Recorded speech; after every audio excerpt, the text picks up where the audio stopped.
guys, for the echo. We're in the new office right now.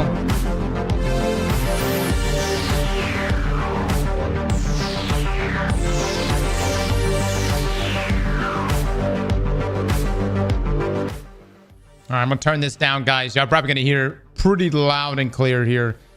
I am also going to be getting we'll be getting some like soundproof stuff in the next few days, or probably next week, and we'll be able to get this right. Also, the lighting is really off in this room because I don't have a blackout shade here to my right, and so the lighting it's not the way it's supposed to be, but we'll get it fixed here soon. 3, 2, 1. Good to see everybody, man. Good to see you guys, dude. Wilkman, Black Cobra with the tier 3 Cobra. Dude, go to sleep. I know, man. Bodman, the real say less with the 103 months. Is the new baby's name's Les? No, he is not. Warlock Main, Mr. Horror, Stu Bane, Atomic, Mr. Person, Crypto, Wucha with the sub as well. Stu with the sub. Hot damn it, fellas. Y'all throwing it down. Thank you. Thank you. I hope everyone's doing well. I'm a little run down. I'm a little tired. If you see bags under my eyes, well, they're there for a reason. We just had our son last week. It was the craziest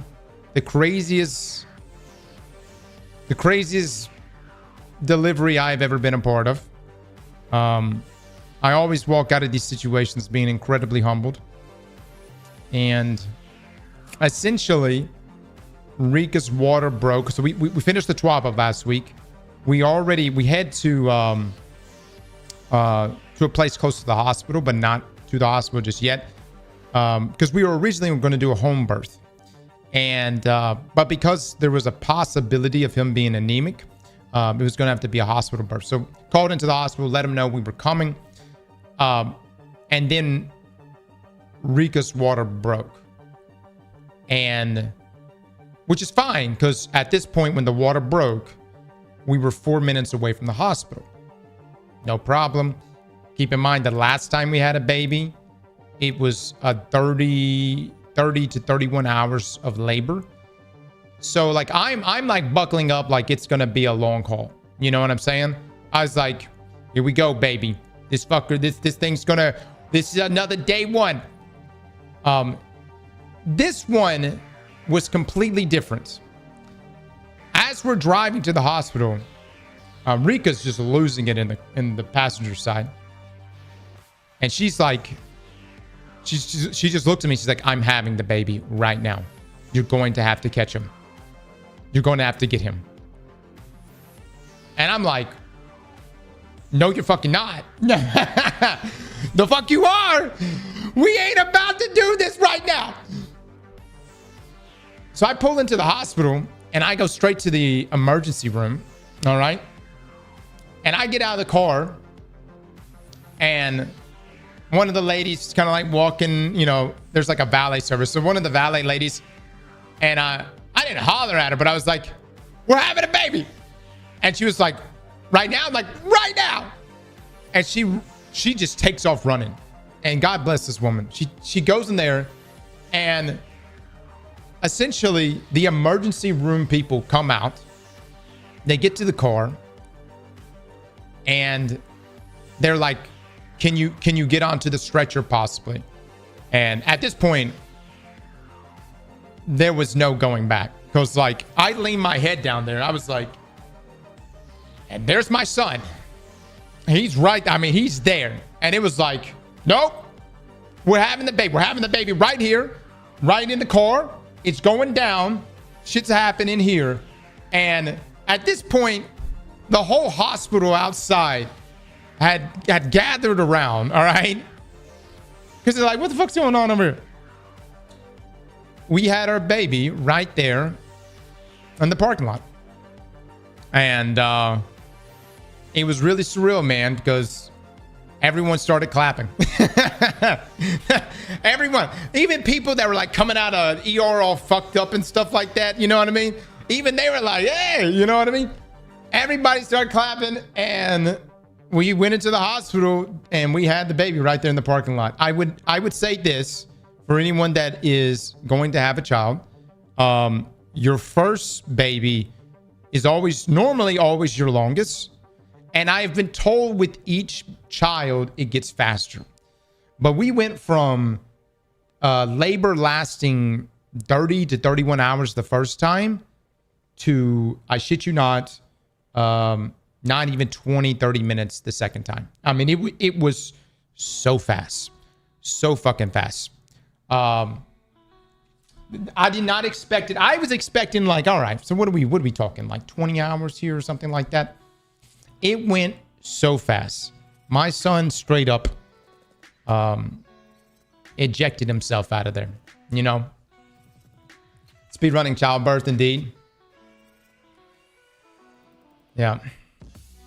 It was wild, man. It was wild.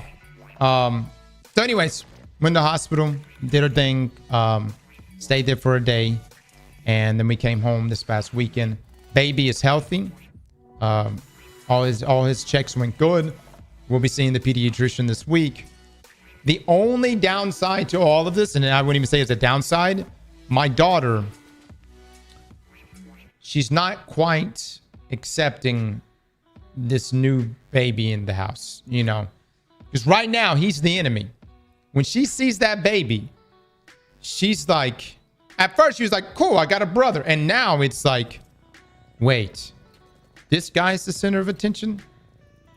He's taking all the attention right now from mama. And brother, she has been losing it this weekend. I mean, losing it. And then my oldest is good. Liam's good, of course, but Liam's older. So he's 8. So he's fine. But my daughter, she is not down, man. Yeah. She's like, wait, he stays? Yeah, she's not down. So the reason why we weren't live yesterday or the day before, obviously for baby stuff, but I had to move all my stuff over here to the new office because my daughter is on a tear, you know. She's just literally running around the house, just like fucking ripping shit up. You know what I'm coming from? She's like taking a marker and she's just like, all down the walls and shit, just fucking running through. So like a good parent, I have moved to the office now and Rika's having a great time over there. We probably won't be streaming too long today. She wants attention. She definitely does. She's doing this thing. She'll get up with her plate too, and she'll just be like, food? And it's like, all right, you've got our attention. Yes, we're here. So I wasn't expecting to being over here this soon. So that's why the echo is as bad as it is. It's a very empty room right now, but probably in the next week, we'll get this all figured out. Okay. Plastic plate, hopefully. Yeah. How far is the office? I am like 30 footsteps away. So I'm not that far. I just have a doorway. Actually, I have 2 doorways. I have the outside door and the inside door.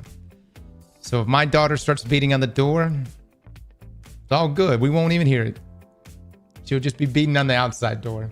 That's terrible. I know. That's terrible. I know. She's fine. She's quite resilient.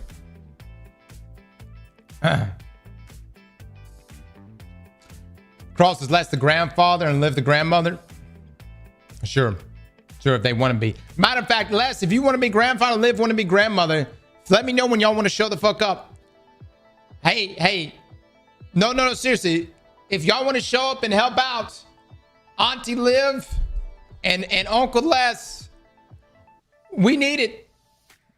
Actually, if y'all can just take my daughter for a day or 2, that would be great. I gotta still get this all figured out. I know. We got our shit's so messed up looking in here. Luke is obviously the godfather. I got you. So yeah, anyways, that was that, man. That was that. My only advice to anyone else, if you have a second or a third kid, make sure you relay that information to the hospital immediately and get there early, because that baby, it's like a slip and slide coming out of there, you know? Thank you, God. Thank you, man. Cross, you look like 10 years older. I know, dude. My family FaceTime me. My brother FaceTime me. I answer the phone day after. And the first thing he says is, bro, you look like shit. Thanks, bud. Thanks. I know, dude, I haven't. You don't sleep during this time. You know what I mean? You don't sleep. You're just surviving. You know what I mean? You're just surviving. That's it. But I could tell you this, it's all worth it. You know? Because man, they cute, dude. I love babies. I fucking love babies. When they're that, I like them until they get 2. And then from 2 to 4, I'm just like, God, dog it. We need to get past this stage. But from 0 to 2, they're fantastic, dude. I love babies. Babies are so great. Still your lass, or are you predictably changed now? I mean, I don't know. I go in and out, man. I go in and out. I like babies. I really do. So they cute, man. They cute. They make all the right little noises. So 2 to 4, they start trolling. 2 to 4, yeah, man. 2 to 4 is, that's the rough. That's, to me, it's the roughest. 2 to 4 is the roughest. Kids just, they press your buttons. You know what I mean? So. Congratulations, newborn. Thank you, man. Lead with the sub. Thank you so much, dude. 3-year-old slightly possessed. Much love, guys. Much love, man. All right, since our time away, I have heard that we have received news about Halo, which we're going to be looking into today. I've also heard that we have an Arc Raiders trailer, which we're going to take a look at today. There's also been some articles come out. And the big thing that's happening this week is we have Arc Raiders, which is going to be dropping. We were part of the play tests last week that got a hands-on experience with the full game. And so we'll be talking about that more this coming week. And we got a lot of good information to share with you on that. Watch Llama's portal video. Yeah, I heard Llama's got a great video too. We'll take a look at that as well. And Battlefield 6 Battle Royale. So let me get this right. They're launching a Battle Royale tomorrow. Is it free to play? Halo was on the White House post. Dude, I've been seeing images for whatever reason of Master Chief's helmet off, and it's Trump. What is happening? What is going on right now? All right, so Battlefield's going to have a free-to-play Battle Royale.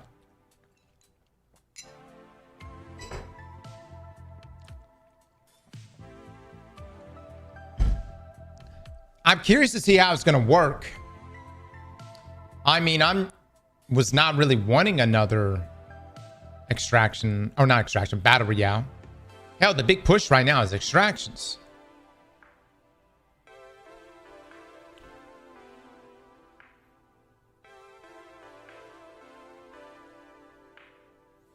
They have gameplay of it up. Battle Royale is pretty much an extraction. No. They play a lot differently.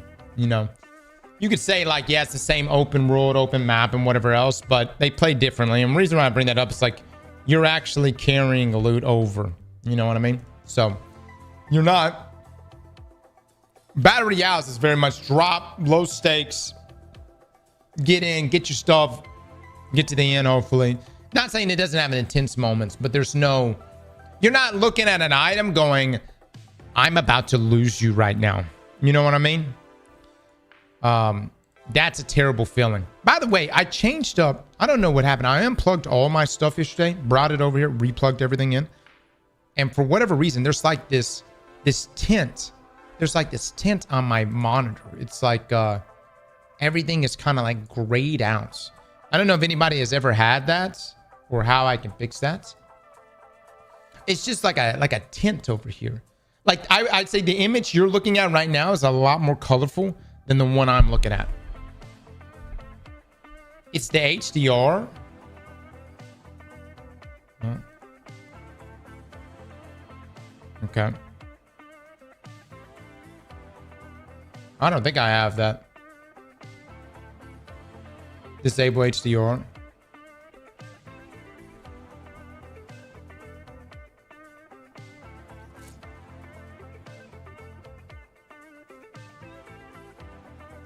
I have it off.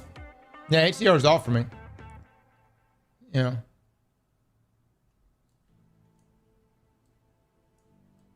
Turn off in Destiny. I don't think it's on in Destiny. I think it might be my monitor, actually, guys. Yeah. I lost the remote somewhere. We'll find the remote. Let me ask you guys, how bad is the echo right now? If you can give me like, is it noticeable? Are y'all hearing the echo pretty rough?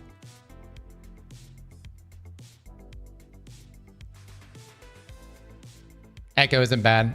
Okay.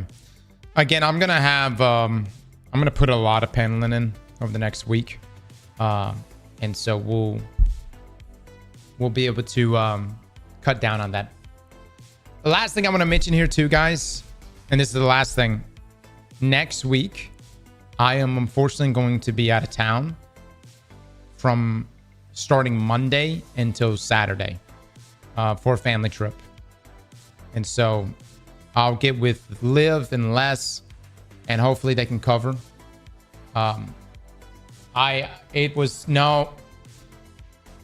The family trip that we've had scheduled for a long time now. Anyways, I need to go. It's paramount that I go. And because this could be the last family trip we ever take. anyways, Les, Liv, if you guys could come and make sure things are good while I'm gone and maybe do a couple videos. Thank you so much. I appreciate that. No, that's wonderful. Okay.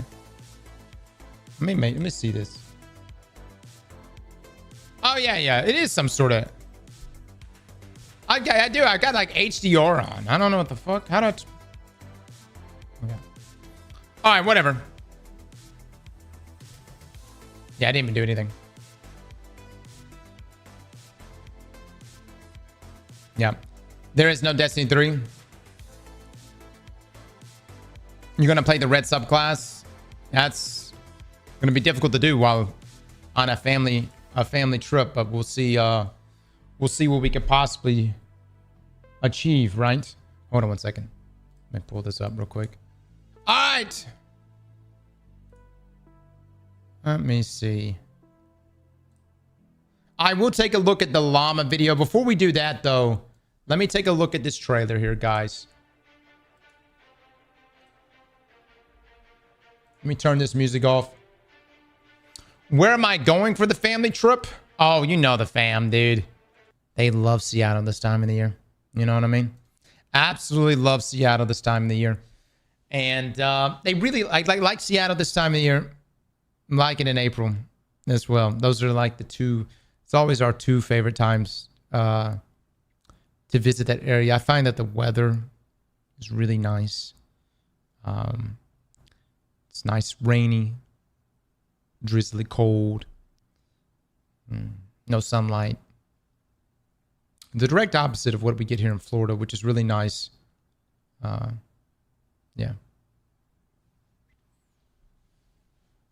Have you checked Banshee? I got the Chroma. Yeah, I got it. Yeah, don't worry, guys. We picked it up. I'm probably never going to use it, to be honest with you. So, all right. Guys, let's take a look at this launch trailer, Arc Raiders. Which, by the way, Arc Raiders launches this Friday. Thursday. Friday. What fucking day is it? What is today?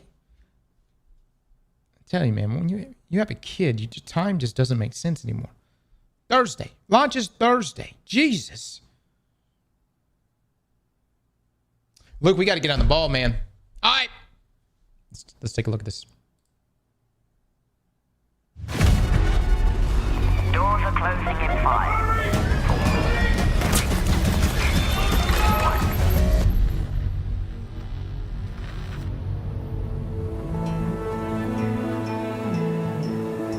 This said the world above had ended.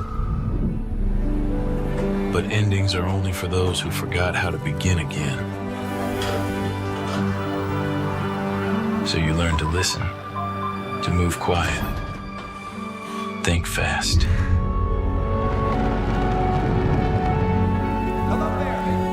Be ready to change your mind. Up there, the roads are twisted. The rules are gone. But if you are brave enough to wander and seek, who knows what you might find. Hey, don't shoot.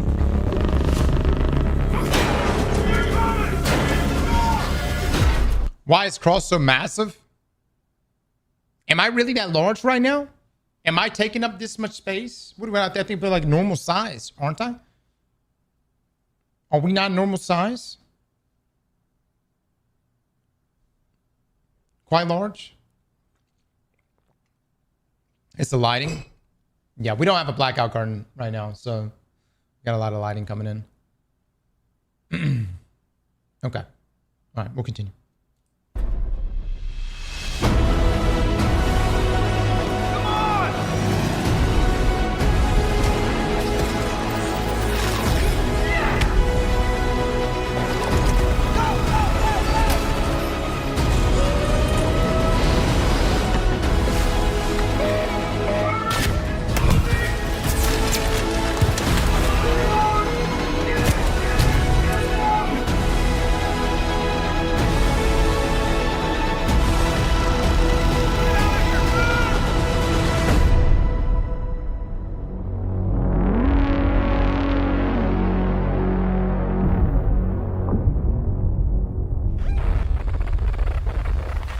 Hey, look at this. They ain't ducks. Come on, Apollo ain't paying enough for this. That's why I was asking for a minigun. All right, how are we feeling, guys? Are you hyped about Arc Raiders? How are we feeling? Marathon is shaking in the corner. I don't know, man. I've been hearing stuff. You guys, I've been hearing some stuff on Twitter, other places. People are saying Marathon is it. It is. It's a great game. People are saying that the playtest has been fantastic. I don't know, man. I don't know. But Marathon doesn't even matter right now because Marathon's not out. This game is coming out, and it's coming out very, very soon. And it's going to have to contend with all the other extraction shooters. But I will say this. What you experience from the most recent playtest was such a small amount of what's actually present in the game. I think someone said somewhere around like 10%. And we'll have more to share in the days to come. But the game is massive, dude. That's all I can say. The game is massive. There is so much to do. And some of you got to play through the entire playtest over the summer, and you know how big the game is. So I have a lot of love for this game, even though originally I did want it to be that looter shooter. I understand the pivot. It makes sense. And I actually do like it. And despite me not even being that huge of a fan of extraction shooters. But we'll see how this one plays out over the long run. I heard Arc Raiders has a 10-year plan. Yeah, that's exactly what the developer says. So we did the interview breakdown here recently. And they go into details of essentially like what led to, why they developed things a certain way. For instance, not giving certain hit marks or damage numbers for feedback. That they said they didn't want to ruin the immersion. And so that's why you have to kind of like pay attention. Do you see like the arc shield break, the actual shield of the opponent that you're shooting? Do you see puffs of blood, things like that? So that draws you into the into those confrontations, and it keeps that immersion. But one of the big things they brought up is that the game, or at least their plan, although not having a definitive roadmap, they do have a 10-year plan for Arc Raiders, which definitely seems... Y'all remember when we heard that the first time from Bungie about Destiny? Y'all remember that? Y'all remember when Bungie came out and said, hey, we've got a 10-year plan for Destiny? We were like, what? 10 years? Should watch the Friends Per Second podcast. They talk to the devs. Gotcha. New cam? No. This my lighting in this room is I don't have blackout shades right now, guys, and so we just have a lot more lighting coming in, and we're in a new office too. So, or when they said the same thing for Halo Infinite, yeah, we'll talk more about Halo in just a moment. Yeah. Well, it shows that the 10-year plan is done. Heavenly Demon, thank you guys. Much love to you fellas. I don't know. I like hearing that, you know, the developers, they feel strongly enough about their product. And these devs, I think during their interview, man, you know, they were giving fantastic answers, very well thought out. And even when they had to navigate past, like whenever, you know, it was brought up about Marathon, I love how they just, you know, it was kind of, you know, the way they approached it was very careful, but they essentially said that there's a world in which both games can coexist because Marathon is going for like that sci-fi futuristic, right, approach. But they said that specifically during Marathon's alpha this past summer that they learned a lot, and they treated it as like an A/B test, if you will. And I would imagine so, you know, because man, these two games when they first start, when Marathon had its playtest and Arc Raiders had theirs, you almost got to see all the you know, the potholes you can possibly hit, which Marathon hit just about every fucking one of them. Let's be clear. Just about every fuck up you could possibly hit, Marathon hit it during its playtest, including the art scandal that followed. And you know, Embark was probably taking notes, as they should. And anyways, I'm excited about this game. I think, again, if you played the most recent playtest and you thought to yourself, or during the Server Slam, you thought to yourself, man, this doesn't seem like there's a lot to this game. Keep in mind that was one map that just won. There's going to be a lot more maps than that. There's going to be a lot more content. And as many have pointed out, it's somewhere around like 10% of what you got to experience during that Server Slam. There's way more content. And I think what's going to really make this extraction shooter successful is if it takes players like us who are not necessarily diehard extraction fans and turns us into fans of this genre. This could be the first game that really, you know, that really pulls me in to then, I don't know, dabble into other extractions.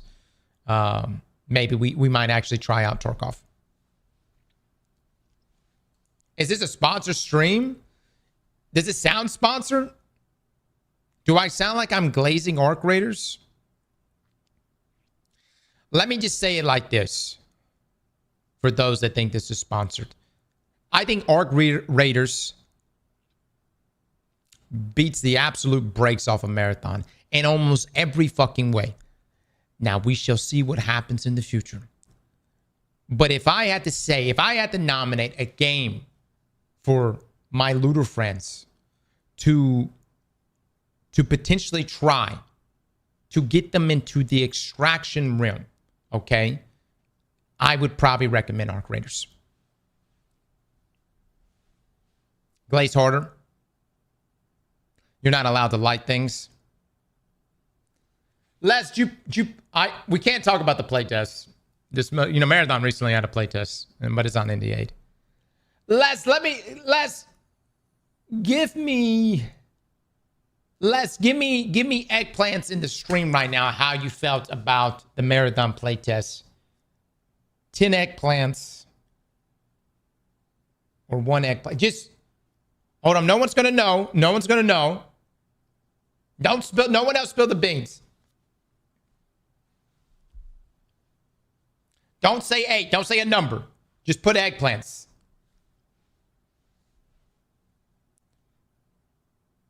Marathon got 2-day playtest extension, apparently. Oh, did it? No. Leaked. Oh my God. Wow, Les is glazing right now. Les is giving raining eggplants out of 10. Les also hates Arc Raiders. Yeah. You know why Les hates Arc Raiders? Because every engagement, he downs a guy and then he pushes like it's Apex or something. You know what I mean? And then Les, you know, it just doesn't work out. It just doesn't work out. Engagements in Arc Raiders is different than engagements in other games.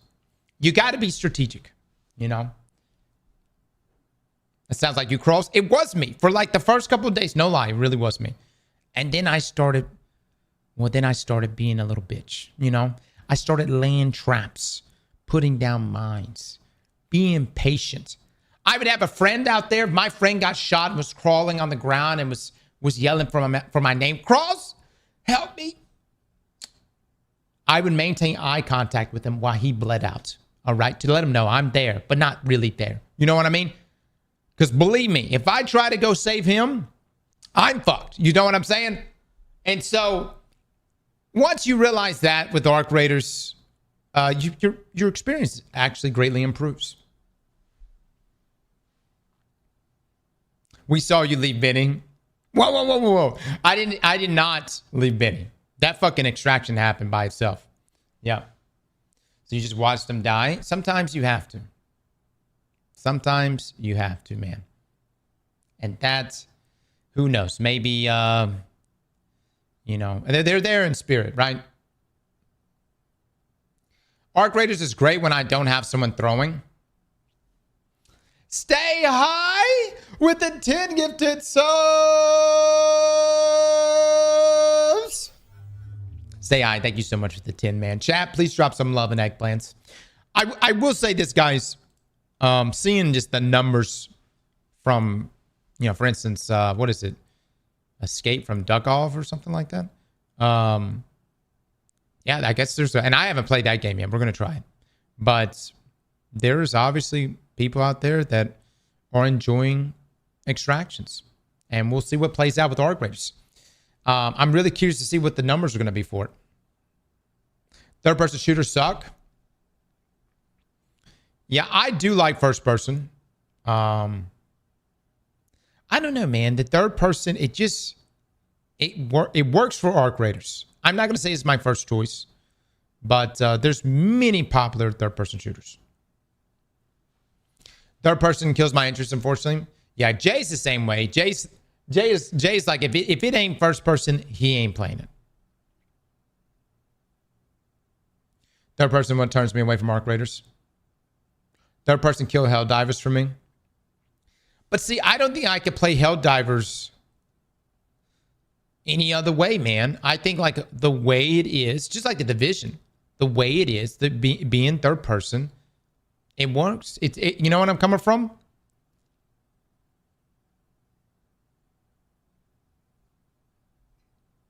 PUBG was huge. PvE extraction is fine, though. PvP is not. We'll see what plays out. I will say one thing that was brought up here recently was that there was going to be gear-based matchmaking in Arc Raiders, which I was incredibly worried about when I saw. Essentially, the idea is that if you have really good gear, you would be matched up against other people with really good gear. Now, since then, the developers have come out and said that won't be the case. And that'll be, I want to say, open matchmaking, correct? So, yeah, I didn't like the idea of that. You know what I mean? That's good. I don't necessarily like gear-based matchmaking. I like the randomness of it. I like you're shooting a guy, and if you kill him, just because I'm wearing, say, white gear or something like that, I'm not going to be met with a horde wall of green gear based on what's in his inventory. I like that there's an opportunity that he could be holding legendaries, or something of great value. Gear base is not good. I really like the randomness, because if you're sitting there and you're ratting around the map and you're watching three teams kill the piss out of each other, and they, one guy kills another guy and another guy kills the other guy, and then there's a final 1v1 and that guy kills that other guy, and then that guy who's sitting there one shot, he's like, I did it. I slayed the last guy. And he turns around to his teammates to res them so they can loot this amazing loot. That's the point you want to come in and rat him. You know what I'm saying?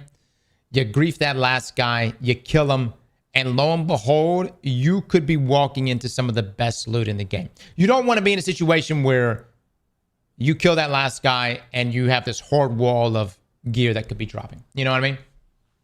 Miss Cassie with the 20 gifted subs.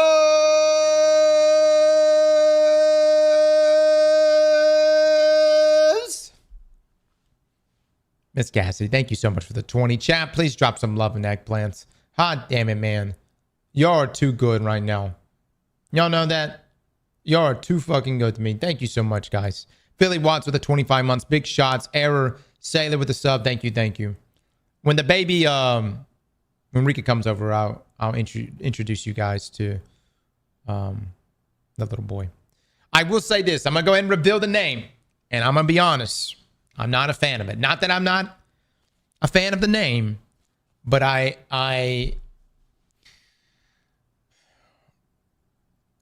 Rika doesn't watch streamers. She doesn't know about streamers. But she absolutely is in love with the name Summit. Okay? So our son's name is Summit. Now, I just only bring this up because someone's going to come in and be like, oh, is Summit the daddy? You know what I'm coming from? So, congratulations. Oh, I fucking know it. Already know it. Cross. Hope all is well. Go to name. Great streamer. Great streamer indeed. Yeah. Yeah. Well, I wanted to name him Link. But nobody fucking likes my name. My name suggestions. I wanted to name him Link. And couldn't do it. Couldn't do it. So, I know, man. Link would be so dope. Look, I think naming my children after great protagonists. Okay.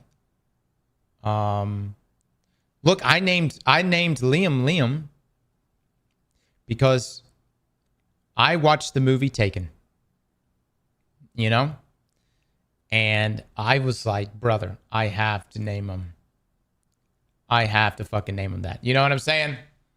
I was like, I fucking got to. No shot? No, for real. That's literally why I named my son that. It is a great movie. No, it's a great movie. Yeah. Link is greater than Summit. Well, it's Summit now, guys. It's already, the birth certificate's been filled out. Shrimp with the 5 gifted sub. Shrimp, thank you so much for the 5, man. Thank you, brother. It's interesting because his middle name is Stone. So, and I'm like, what are we going to name the next kid? Rock? You know, I could, I suppose. Middle name Stone. So, I guess I can just call him Stone. Oh, Lord, man. Oh, my son doesn't grow up and just get stoned all the time. You know what I'm saying? He'll literally just be like, well, Dad's in my name. It's in my nature. What, you know where I'm coming from? Rock Lee. Go do Rock Lee. Yeah. Summit Stone is crazy. SS initial, is he a boat? My God. Are we in the new office? We are, guys. We are. It's quiet over here. And I hope that if I could just get Luke to move in. And Luke, I actually have enough space. Luke, behind me, we could fit a futon back there. You can live here year round. Completely free. I think you'd be fantastic. I've been trying to talk Luke into this for so many years now, but I don't know. I think he likes Texas or something. Summit Stone sounds like a house building company.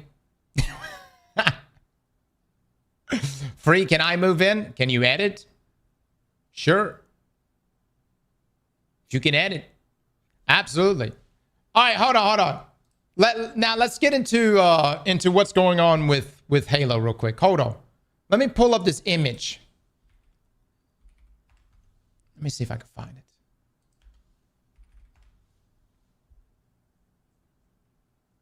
So here I am at the hospital, You know, we're in the midst of having the baby or just had the baby, and news breaks, and this is the first image I see. What the hell is happening? Cross, your face is massive. I'm sorry. Yeah, I think my camera might be zoomed in. No. This is the first image I see. What is going on?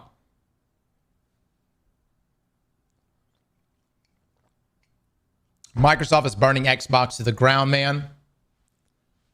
There's one with Cortana, Chief, and Kratos. Oh my God. Oh my Lord. Yeah, so I guess Halo is going to PlayStation, which is kind of crazy. But I mean, can we blame them? It's a ginormous market to be missing out on. Big L. I mean, look. And look, we'll take a look at everything. Hold on, let's read this from Jeff here. So Halo is on PlayStation going forward, according to Halo community director Brian Jarrett. So if this was like, let's say this was a decade ago or longer, 15 years ago. I mean, brother, I would have lost it. At one time, bro, dude, Xbox was the shit, okay? Even though my first Xbox I ever owned red ringed on me within the first 15 minutes of turning it on. And then I called eBay and said, eBay, can I get my money back? And eBay had a wonderful policy where they essentially say, sucks to suck. Good luck next time. That was my first experience. And despite that, I was still such a massive fan of Xbox that I went out and still bought myself an Xbox 360 again. But this time it was the Slim, and it did not red ring. I had 3 Xbox red ring. But that's how big of a fan we were. And really, it's because of this guy. You know what I'm saying? It's because of this guy. Brother, I watched the TV shows. Was it Forward Unto Dawn? I read the books. I bought collector editions. I don't even buy collector editions for Destiny. I bought collector editions for Halo because I was that big of a fan. So if it was like 15 years ago and I heard that Halo was going to PlayStation, I would have been like, what the shit? Hell no. But dude, I hate to say it, Xbox guys, but you boys lost a long time ago, man. You know? I'm not saying that y'all don't have some good games here and there, but y'all lost a long time ago. The meme is 100% on point. Are we just supposed to watch? Nintendo's cooked them both. Well, the thing about Nintendo is they got nostalgia on their side. And they got Mario. You know what I mean? They got Mario, Pokemon, Zelda. And like and here's the other thing. We get older. We have children. We can give them a PlayStation or maybe an Xbox. But most of us are probably going to get them a Nintendo first because that's what we grew up on.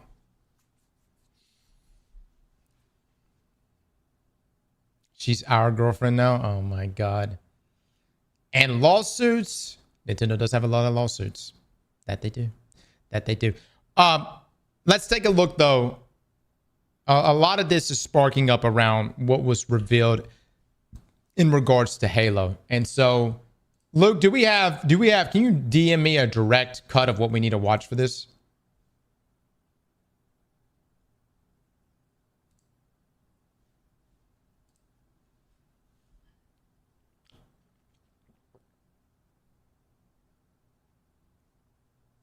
My kids would get the original Xbox and OG Halo.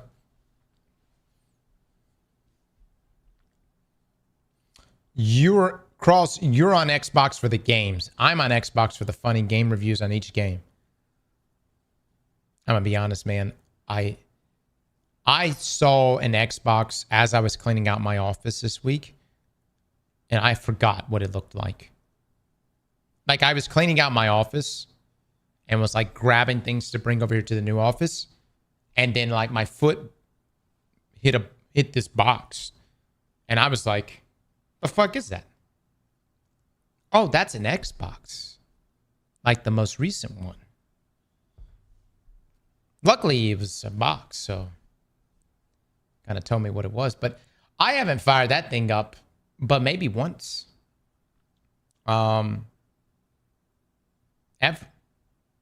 And look, this is not me trying to rip on you guys. There's just no reason for me to ever play on an Xbox. Look, did you send it to me?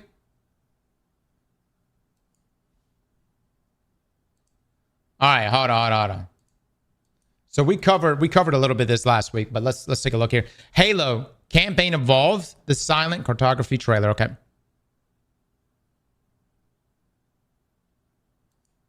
Let's take a look.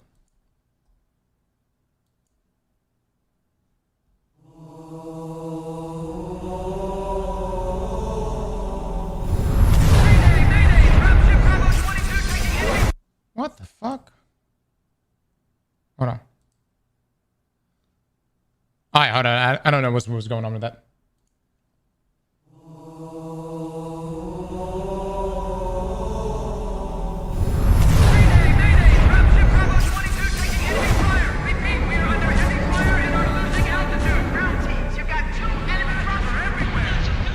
According to the data in their networks, the ring has some kind of deep religious significance. They call it Halo. They believe that Halo is some kind of weapon. What sort of weapon is it? One with unimaginable power.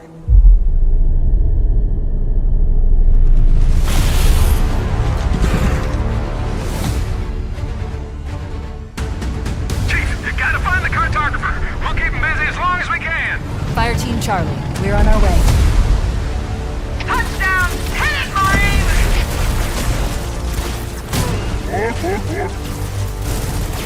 It looks good. It does look good.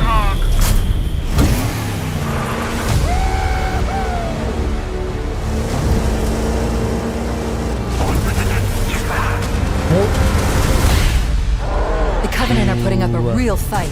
The cartographer must be here. Classic. Lock and load, rock and roll! Give them hell, Chief.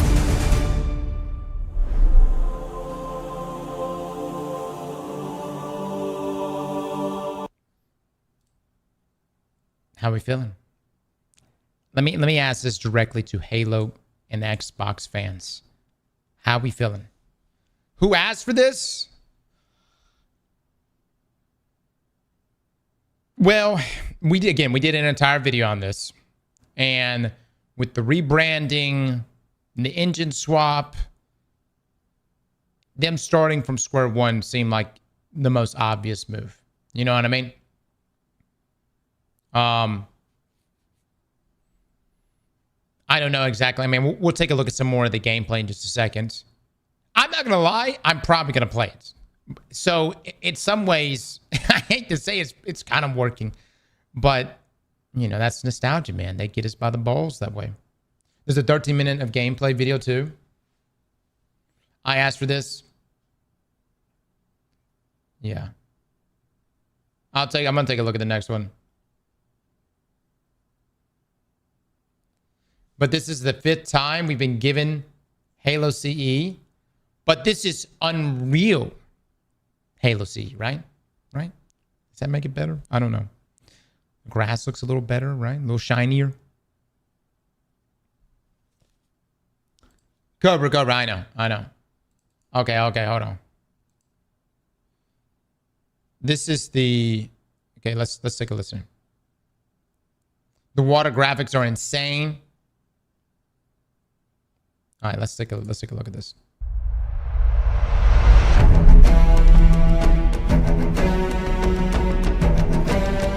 God, dog it, man.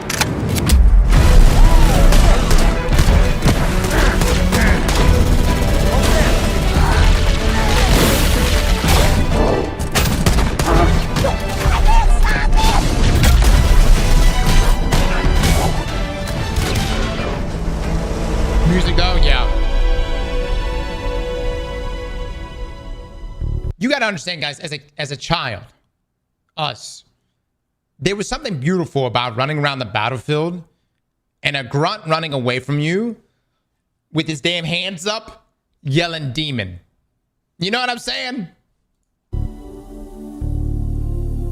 Halo Campaign Evolved is the next project coming out of Halo Studios. It is the ultimate Halo CE campaign remake. It is coming to Xbox, PC, and for the first time, PlayStation. It'll be arriving next year. To talk more about it, we've got Dan, Max, and Greg from the development team. Guys, let's get into this. Why is this the right game for right now? We did this work on Halo Anniversary. I felt like there were certain things that were left unsaid.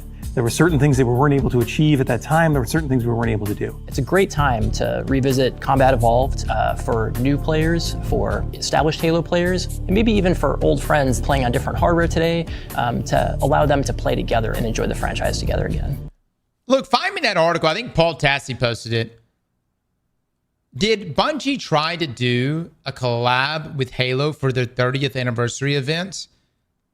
And did Halo actually decline? But then now Halo is coming to PlayStation. Who owns Bungie?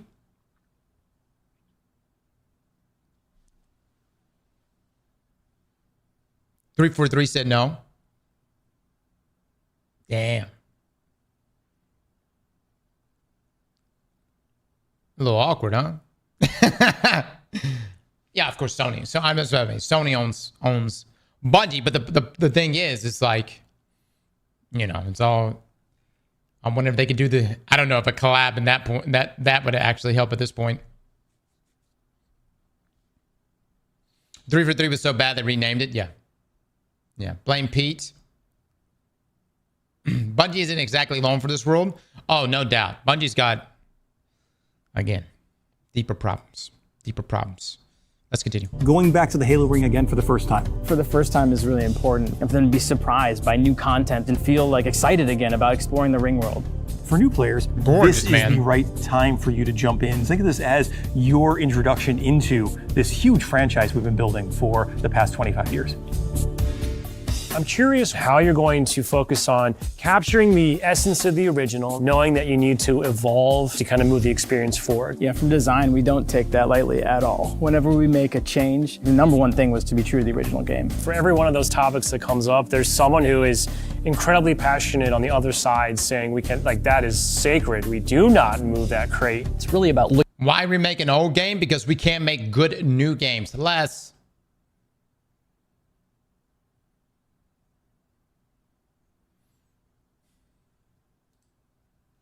looking across, what we've learned over the years, what technology we've built, and how we can tie that back into this experience. So in this game, up to 4 people can play the campaign together, regardless of which platform they're on.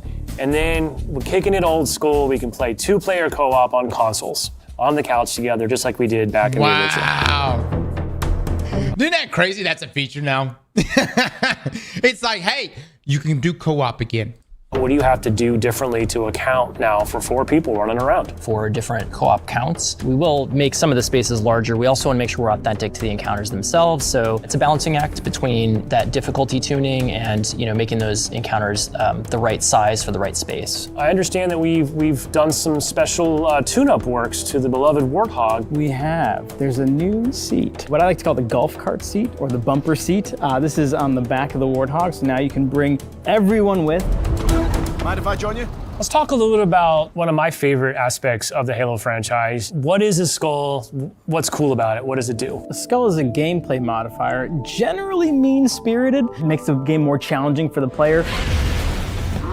The combination, the pairing of these different skulls and how that's going to create that new gameplay experience. Huge amount of replay options for folks. I love the replayability that skulls bring to a campaign. It is almost endless variety. We have dozens of skulls this time. The most that we've ever had in a Halo game. Are you a lasso guy? I think you yourself told me that you don't think anyone would ever be able to complete this game with legendary all skulls on. I don't think so. I mean, there's a lot. And so if you can do a true legendary all skulls on run, let us know.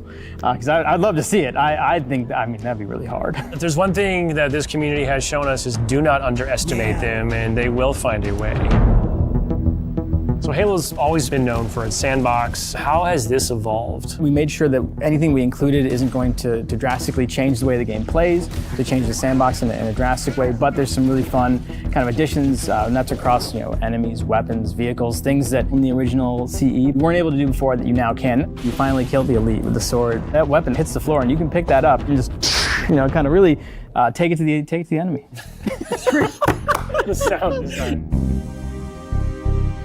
All these weapons, by the way, have been painstakingly remodeled, rebuilt, higher fidelity. How do all these things kind of come to life? That comes across through the way they look, the way they sound, the effects, the actual panels on the weapons themselves, the ammo counters. With Unreal, the fully dynamic lighting within Lumen allows us to get those effects, right? That rich plasma lighting up and brightening the environment.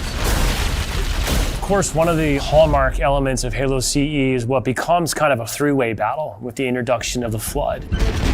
There was quite a bit of development between Halo CE and 3 to kind of how the Flood behaved and just how they interacted with the player. So we've pulled a lot of those Flood behaviors into this game. And I would say this is a learning specifically from CE to Anniversary, which is just kind of that mood, the atmosphere, the tension, the horror, and really delivering. Dude, I still remember, I don't know how old I was. It was like 11 or something like that. And I remember it was like 4 a.m. in the morning. I had stayed up. My friends had come over to stay the night and they had their Xbox with them. And I had woke back up in the middle of the night and I played the Flood mission. And brother, I was so scared. Because I had no idea. I didn't even know that mission existed. But you get right up to it. And, Chief puts in like the little memory slot. And you see these group of Marines get wiped out. And bro, God dog it, man. I was terrified. Fucking terrified. The Flood was scary. Yeah. Foundational memories. Hey, Halo CE Flood was and is traumatizing.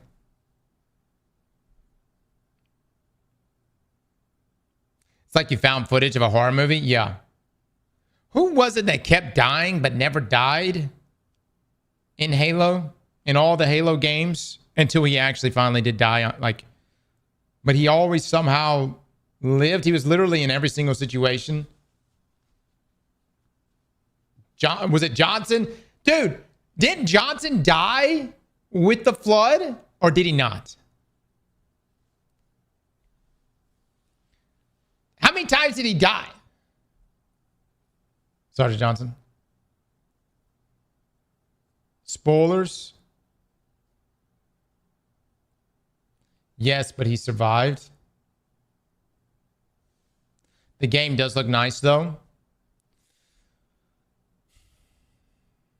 Yeah, I don't know. I don't know how to feel about it. Other than, I know, what they've said about Unreal is that it's easier for them to make adjustments and continue future development on Unreal. They mentioned that I think it's like a combination, right? It's a blend of some of the feel from the Blam engine, correct, into Unreal.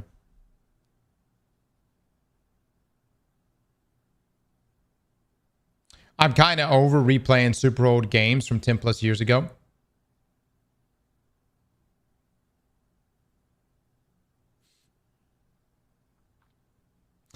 I mean, Rivals is a prime example.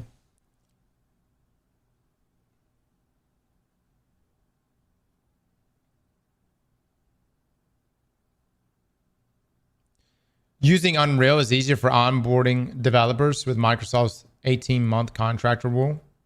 No, I don't know anything about that. On that, from the way that we stage the encounters and the setup and how we reveal the Flood. In Halo Legacy, there were some pure form units. We've pulled in a familiar friend, familiar fiend, if you will, to challenge the player. Talk to me just a little bit about how we're approaching the narrative aspects to bring it up to the same level as the rest of this game. We want to tell an authentic story and we want to level up the cinematics from the source. As we were building this out, we didn't just kind of put a new coat of paint over the original cinematics, right? We ended up revisiting exactly how they were blocked out, how they were sequenced, how they were put together, and we've done that across the board. We have access to original source assets, original source code, and access to the original storyboards. We are remastering, remixing the music to go along with these cinematics. We also had the core principal cast come in and re-record all the lines. How much firepower would you need to crack one of the engine shields? This really provides a degree of fidelity that we weren't able to do for Halo Anniversary. Now would be a very good time to leave. I'm super excited that this game will include 3 brand new bonus missions. Tell me a little bit about that. It was really important that we preserve the original story as it is. So these missions specifically are meant to be a prequel, a setup for, the main. Must be nice to have access to original assets. Bro. Can we just keep it at this right now? Course. These new missions are going to offer some new opportunities for character interactions, maybe between Chief and Johnson. We've got some new mechanics, maybe some new AI behaviors, things that haven't been done before in Halo CE. I think we're just getting started. So where are we right now at this stage in development? What can you share with us? In the past few weeks, we've been able to start engaging and sending builds out to some of our community members. We can now see so many of the elements of the level really coming together. There's a point in every game's life cycle where it kind of just comes online. Seeing really high fidelity versions of the cinematics, elements of the sandbox and encounter tweaks and the lighting. You can go to someone's desk and give feedback live on an experience, and to me that's like a really exciting time in game development. The ultimate love letter to the game that started it all. I would call upon our entire Halo community to welcome with open arms this next generation of players. I'm excited to just relive these experiences again for the first time.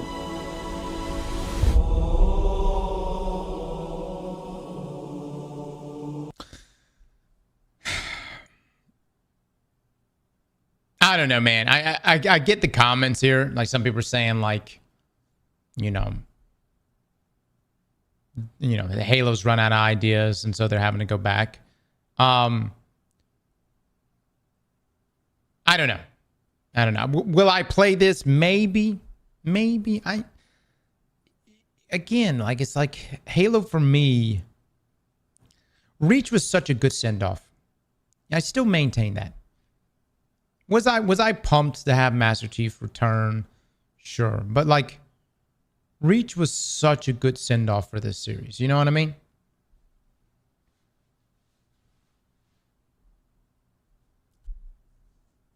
Reach was the best game.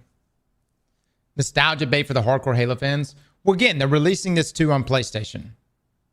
I don't know. Maybe it might, because again, there might be some dedicated PlayStation guys that have never played a Halo game, and perhaps this is their first experience with Halo. So who knows? Maybe this is a good play, and it may pay off for them well.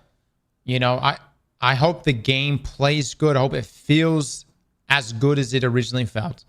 And I will say it looks beautiful, at least in these set pieces. Gameplay looks a little choppy, but that's all right. It's an early build. So when are they saying this is going to release?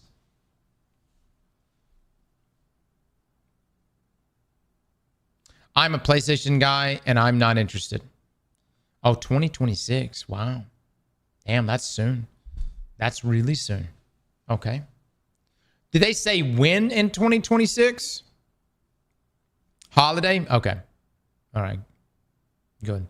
Get some distance between it and Grand Theft Auto. From what I am told, this is a side project. Gotcha. Who is telling you this, Les? Close to their 25th anniversary.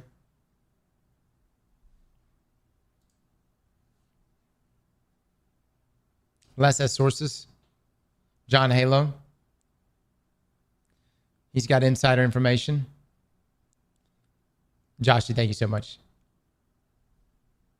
Next year is going to be the 25th anniversary on 11/15. All right, so it makes sense. Yeah, that makes sense. Yeah, man. Yeah, I hope it's good. I hope it's everything Halo fans have been asking for, and I would say for my diehard Halo people, I mean my what I would say the core Halo community, if any of you happen to be in here. How are you feeling about this? Is this a positive? Do you like this? Are you excited? We need a new game, not a remake. Well, the question is where does it end? Are they starting from the very beginning? And are they just going to... Are we getting Halo 2, 3, Reach, so on and so forth? You need to read Mark Noseworthy's tweet on this. Yeah, take a look. Betrayal?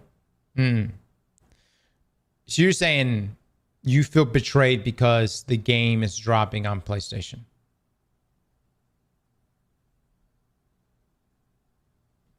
I'll buy every remake. Fuck it. And see, it is that mindset right there that has exactly led to the development of this game. Because they and look, it's crazy, but they may slap a 70, I don't know what the price is going to be, but they may slap a $70 price tag on this thing and people will probably buy it.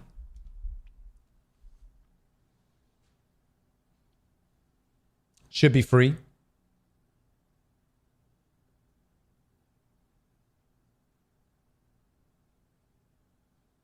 Exclusivity is dead now. It's a good thing. I don't like exclusives.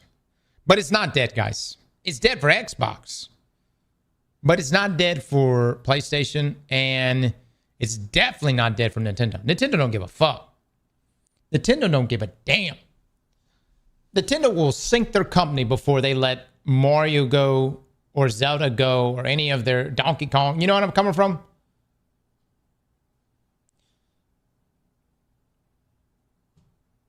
Nintendo can lick my ass. I don't like exclusives. I don't either. I want to be able to play everything on my PC. Read the tweet. All right, I'm going to read the tweet. Let me find the tweet, damn it. Right, hold on, let me find this shit.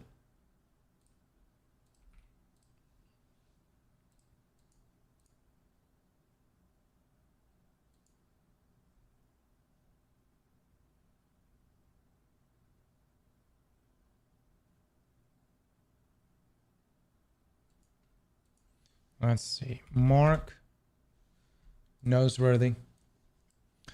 For those that don't know Mark, he was... I want to say he was... I want to believe he was one of the game directors for Destiny 2, but then he was elevated to another position for D2 for a number of years. Wasn't he like VP director or something like that for Bungie? This is for Bungie.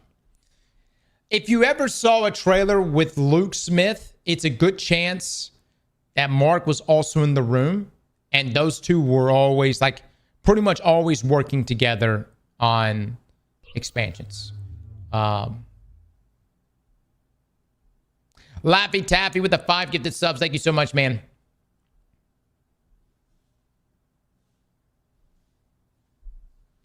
So like the Sith Lords? Oh my Lord. All right. So from Mark, right here, some thoughts on this from a game development perspective. So from a development perspective, building a Halo campaign remake in Unreal is a clever approach to do a bunch of difficult things simultaneously. Number 1, pivot to a new game engine. 2, onboard a substantially new development team to the IP. 3, recreate time-honored gameplay standards and the development practices and team culture necessary to achieve them. And 4, move to true multi-platform development. This approach also lets the new team ship something relatively quickly and gets those wins while making some money that covers their costs along the way, which can only help improve the quality of whatever their bigger future release eventually is. A lot of teams would have gone dark for years and struggled mightily. With the hard parts above covered already, their chance of success is much higher. Their chance of success is much higher. Why? Mark, what are you trying to say with this? I know you're talking about Halo here. But what else are you trying to say with this? I just feel like there's a deeper message here. Are you saying that the Tiger engine sucks ass?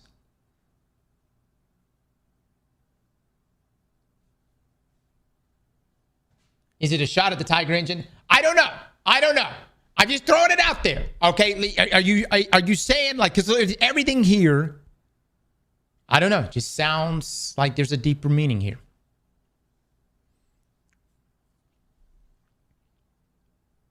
Why am I so shiny today? Oh, dude, I got this. There's no blackout curtains in here right now, or blackout blinds, so the light's coming in bright right now. Sounds hella cryptic. I'm gonna go down Copium Road right now. Do you think Bungie should go this route for Destiny?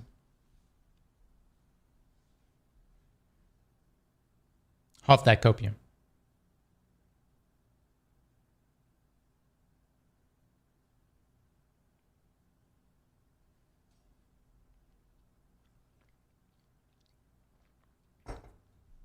Not necessarily saying like relaunch D1 or anything like that, but I'm just saying like,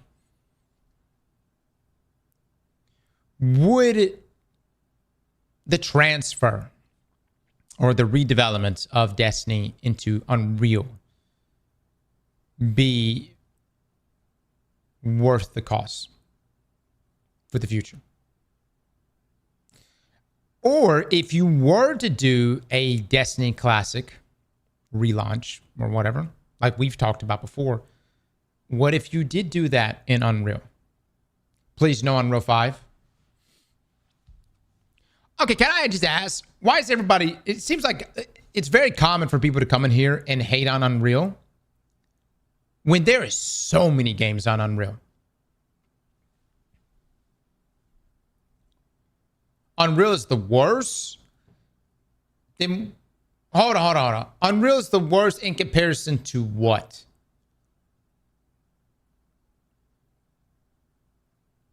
Unreal Engine sucks ass?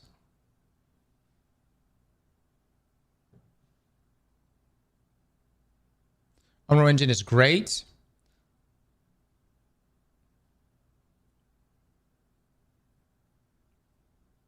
Performance-wise, it is the worst.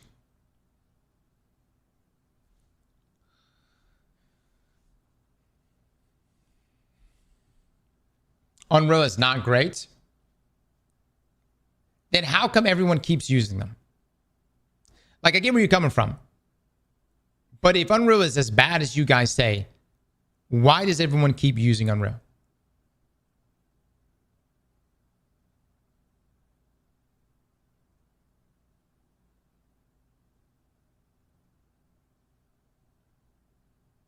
Easier developments.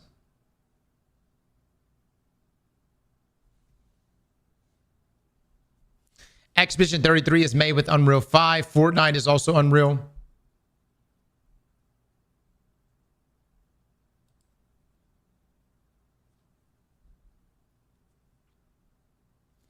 Using Unreal 5 just means lower overhead. That's my understanding of it, right? We did a video covering the Tiger engine. And dude, the amount of people that Bungie had to utilize to essentially make the jump in the Tiger engine from Halo Reach to Destiny 1 was crazy. Look, what was it? It was like 200 to 300 people that to do all types of overhauls. And you got to almost keep a team like that around to keep doing these overhauls as time goes on. And I guess with like Unreal is my understanding, you step away from it, right? You Unreal is the one who's doing all these type of overhauls, correct? They're managing the engine, not you.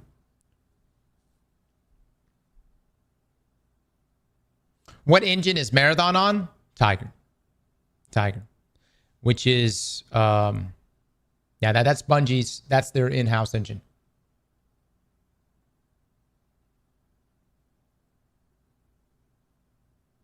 Devs still have to optimize Unreal. It isn't a magic bullet, but provides tools to do everything.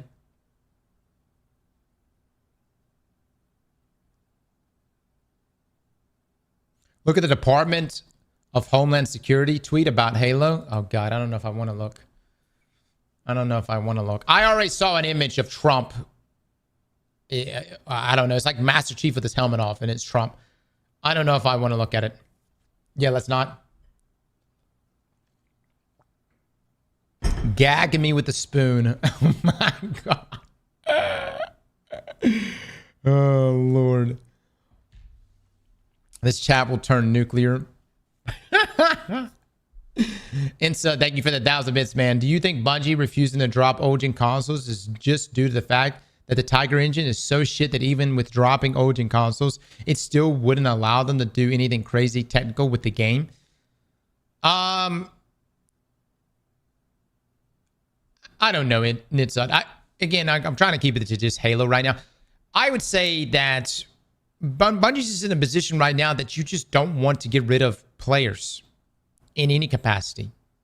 You know, when you get down to the concurrent numbers that we're down to, you really don't want to cut out anybody. I mean, you know what I'm coming from? Like, you can cut out people when you're making some big leap going forward or some big jump going forward. And that's also coincides with, you know, maybe a new saga or something like that. You know what I mean? I wouldn't say now is the time for that. But I think you're right too. I don't know if cutting old-gen consoles would necessarily improve our lives. I don't know. I never talked to anyone at Bungie. Like, I would love to just talk to someone at Bungie who's just knows the Tiger engine in and out. You know what I mean? And will give real answers, like real answers. I just want someone to look at me and I just want to ask them, is this engine shit? And I just want the developer to be like, yes or no. And then elaborate on that on either side.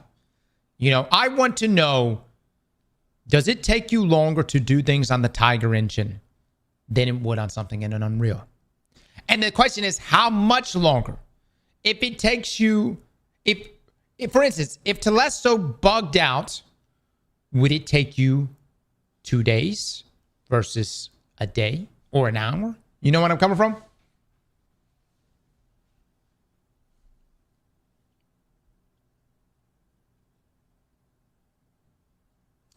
It took 24 hours to move a patrol beacon. Yes, it's shit. It takes some weeks now. If cutting PlayStation 4 vanilla support gave 200 items in your vault, would it be worth it? Dude, I would do it for 10. I give no fucks. Cut.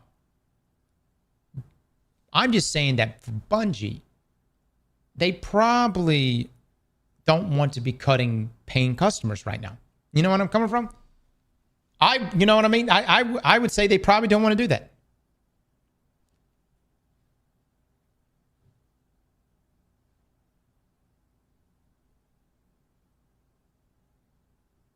Literally every fix in Destiny 2 they make, they break 3 new things. Yeah. Anyways, I like what Mark's sharing here.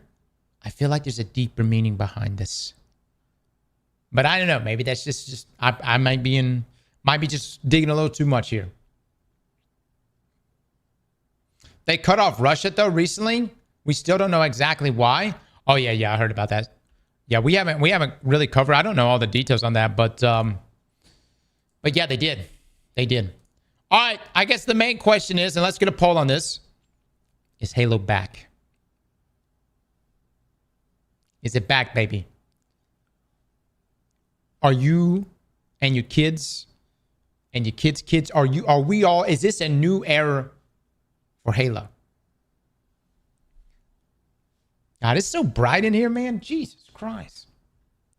I've been coping for years. Why not once more? There you go, baby. There you go. Not until they fix the needler.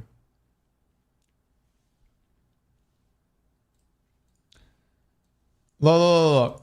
All I'm going to say is this. Hold on. I would say to my Xbox guys, don't worry about this. Look, don't pay attention to this shit. Okay? You're going to see memes like this pop up over the next who knows how long. Ignore this. You do your thing. Your box is an Xbox. All right? It is a fine piece of hardware.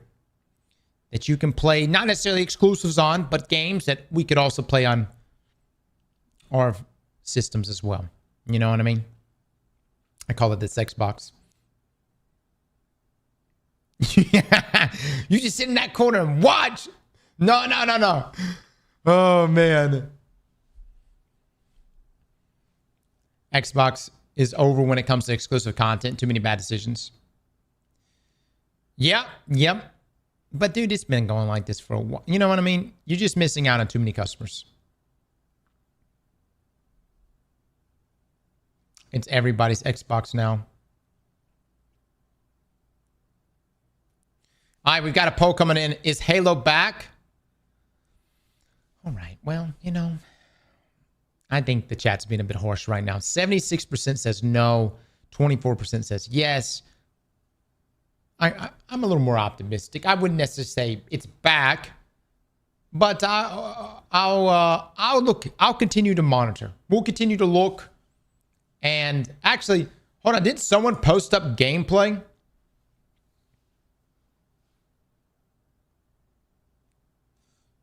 Oh, okay. No. I thought there was like raw gameplay that was posted up.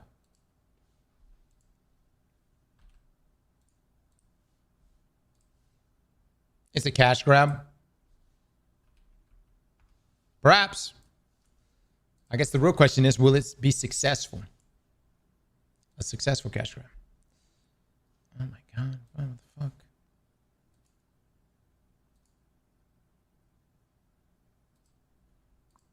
Okay, Paul, I turned off ad block. I did it. Okay. Let me move me down real quick.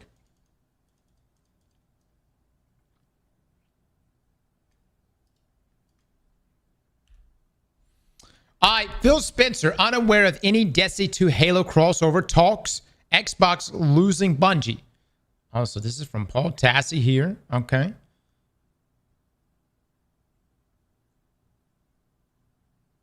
Luke, what is this? Published December the 4th? Luke, why are you sending me a 3-year-old article?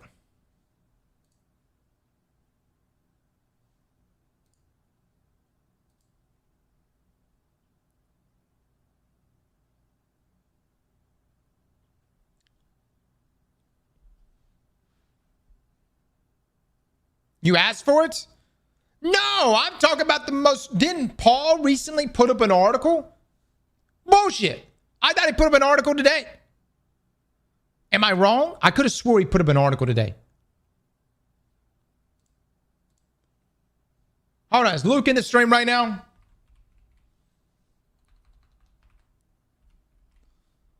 Luke is not in the stream. Wow, Luke. Wow. Okay, so this. I guess this is all Paul put up right here. Okay, so Bungie wanted to do an official Halo collab for the 30th anniversary, and 343 said no. How the turntables.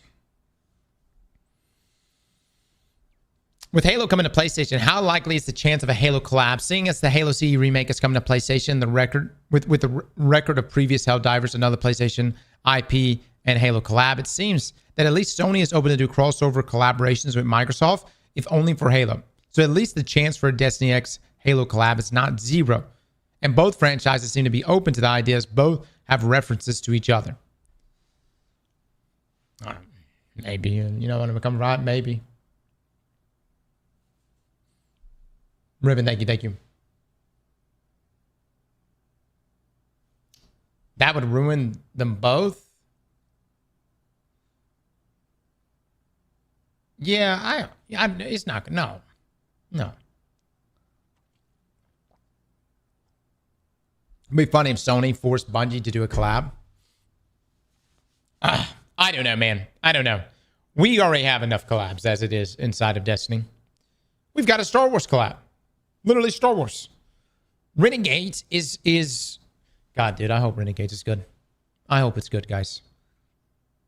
We're in deep shit if it's not good. If Renegades is not good, we're in deep shit. And when I say we, us, you and I, collectively, us, as a community, the Destiny community, deep shit we are.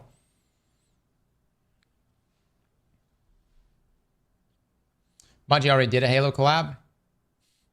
Did we? Time to start looking for other games. Oh man, we're always like, I'm gonna be honest, guys.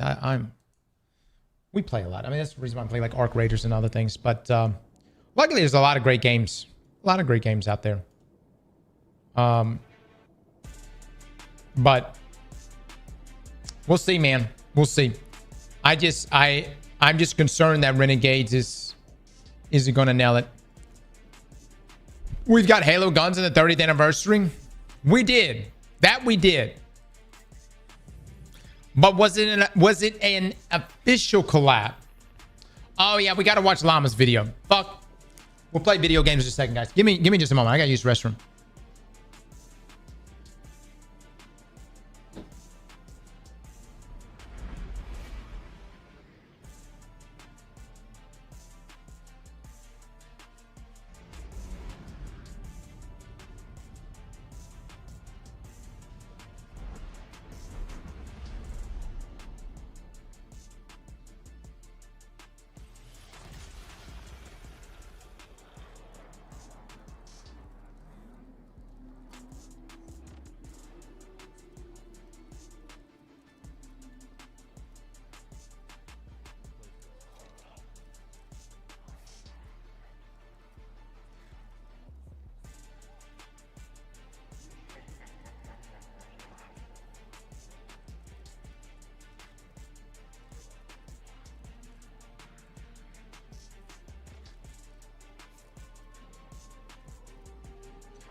It is so quiet over here.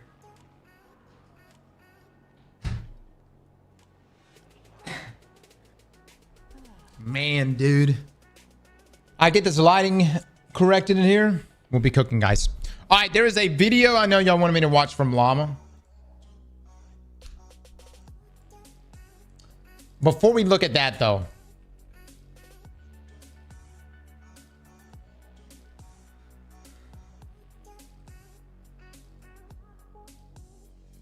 What the fuck is going on with this?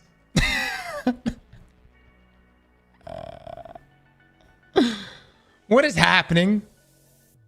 What is going on right now? Oh.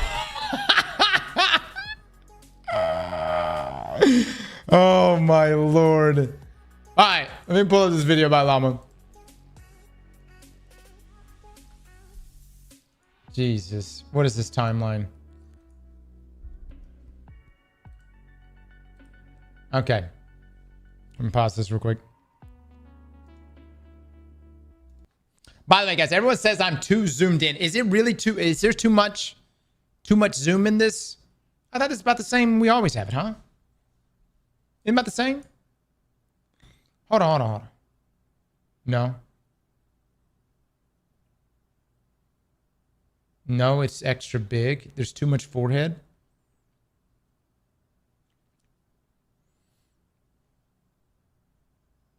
You're a little bit bigger than before. Usually slightly smaller. All right, well, after stream today, I'll take a look at it. I didn't think it was that, you know, I didn't think it was that bad. Oh. Giggity indeed. That's what she said. All right. So from Llama here, fixing Destiny 2's biggest problem. Oh boy. All right, let's take a listen here. Of Destiny 2 that has ever... The Portal is quite possibly the most divisive restructuring of Destiny 2 that has ever occurred in the entire history of the game. Never has there been a time where the game has been so dramatically shaken up, causing immense outcry of community feedback and, frankly, resentment to a newly added feature. And while yes, as of the writing of this script, the Portal has received its fair share of improvements, it still has a long way to go before its intended purpose is made manifest. And spoiler alert, the Portal isn't going anywhere. It's likely that it has been in development for years at the very least, because we first heard of it during this article from the 9th of September 2024. The Portal will continue to be a part of the game whether you like it or not. However, that doesn't necessarily mean that the game is doomed as a result. That said, the Portal in its current iteration has, in all honesty, damaged the game, or at least a large portion of it. Despite this though, the Portal itself isn't a bad idea. In fact, I think it's a great idea, if executed correctly, which is the key distinction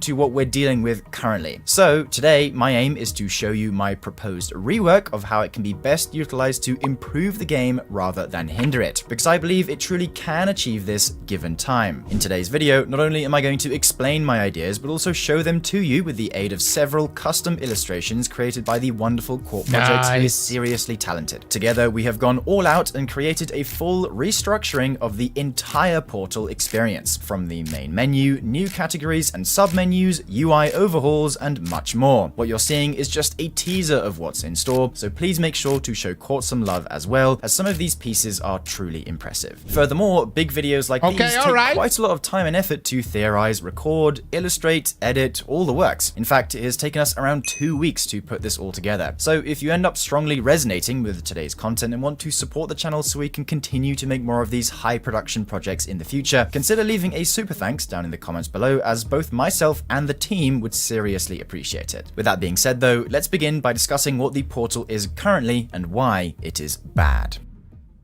Right now, the Portal is the main way to engage with the game. Any activity that's present within the Portal can be played to earn gear and progress your character's level, including the new destination from the Edge of Fate, Kepler. Portal activities are also the only way to obtain weapons and armor that are part of the new tier system. So basically, if you find an activity that isn't in the Portal, such as nightmare hunts on the moon, playing this activity will not offer tiered rewards or allow said rewards to offer a power increase. Only activities that are exclusively in the Portal fit this criteria. More generally, the Portal is also a way for older seasonal content which was previously removed to rotate back into the game permanently. Examples include the Echoes Battlegrounds, Plunder Expeditions, and Savathun Spire, to name a few. Lastly, most of the Portal activities feature the brand new activity customization and scoring feature that allow you to tweak with the difficulty of them by adding modifiers, positive or negative, and you're encouraged to play with this system to tailor your activities to your specific needs, with the modifiers you apply heavily influencing the quality of the loot you earn. There's been a lot of debate about this too, if there should be no customization. I personally like it. You know, I think where they've landed now, where it doesn't fluctuate the levels and just keeps you at a certain delta. I don't know. We'll continue, keep watching. We'll just keep listening here. And that's basically the Portal. So why is this bad? For starters, so much of the rest of the game's content is not in the Portal, including 9 raids and 10 dungeons, and no, the dungeon layers don't count. The majority of the available Nightfall strikes, 21 missing to be exact, Gambit, 5 exotic missions, including Derealize, and fun fact, at time of writing, Barrow Dyad from Episode Heresy is still completely unobtainable, campaigns, and other... Is it really? I did not realize it was still unobtainable.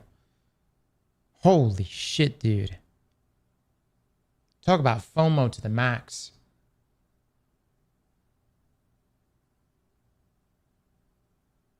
There's got to be a better system on that one.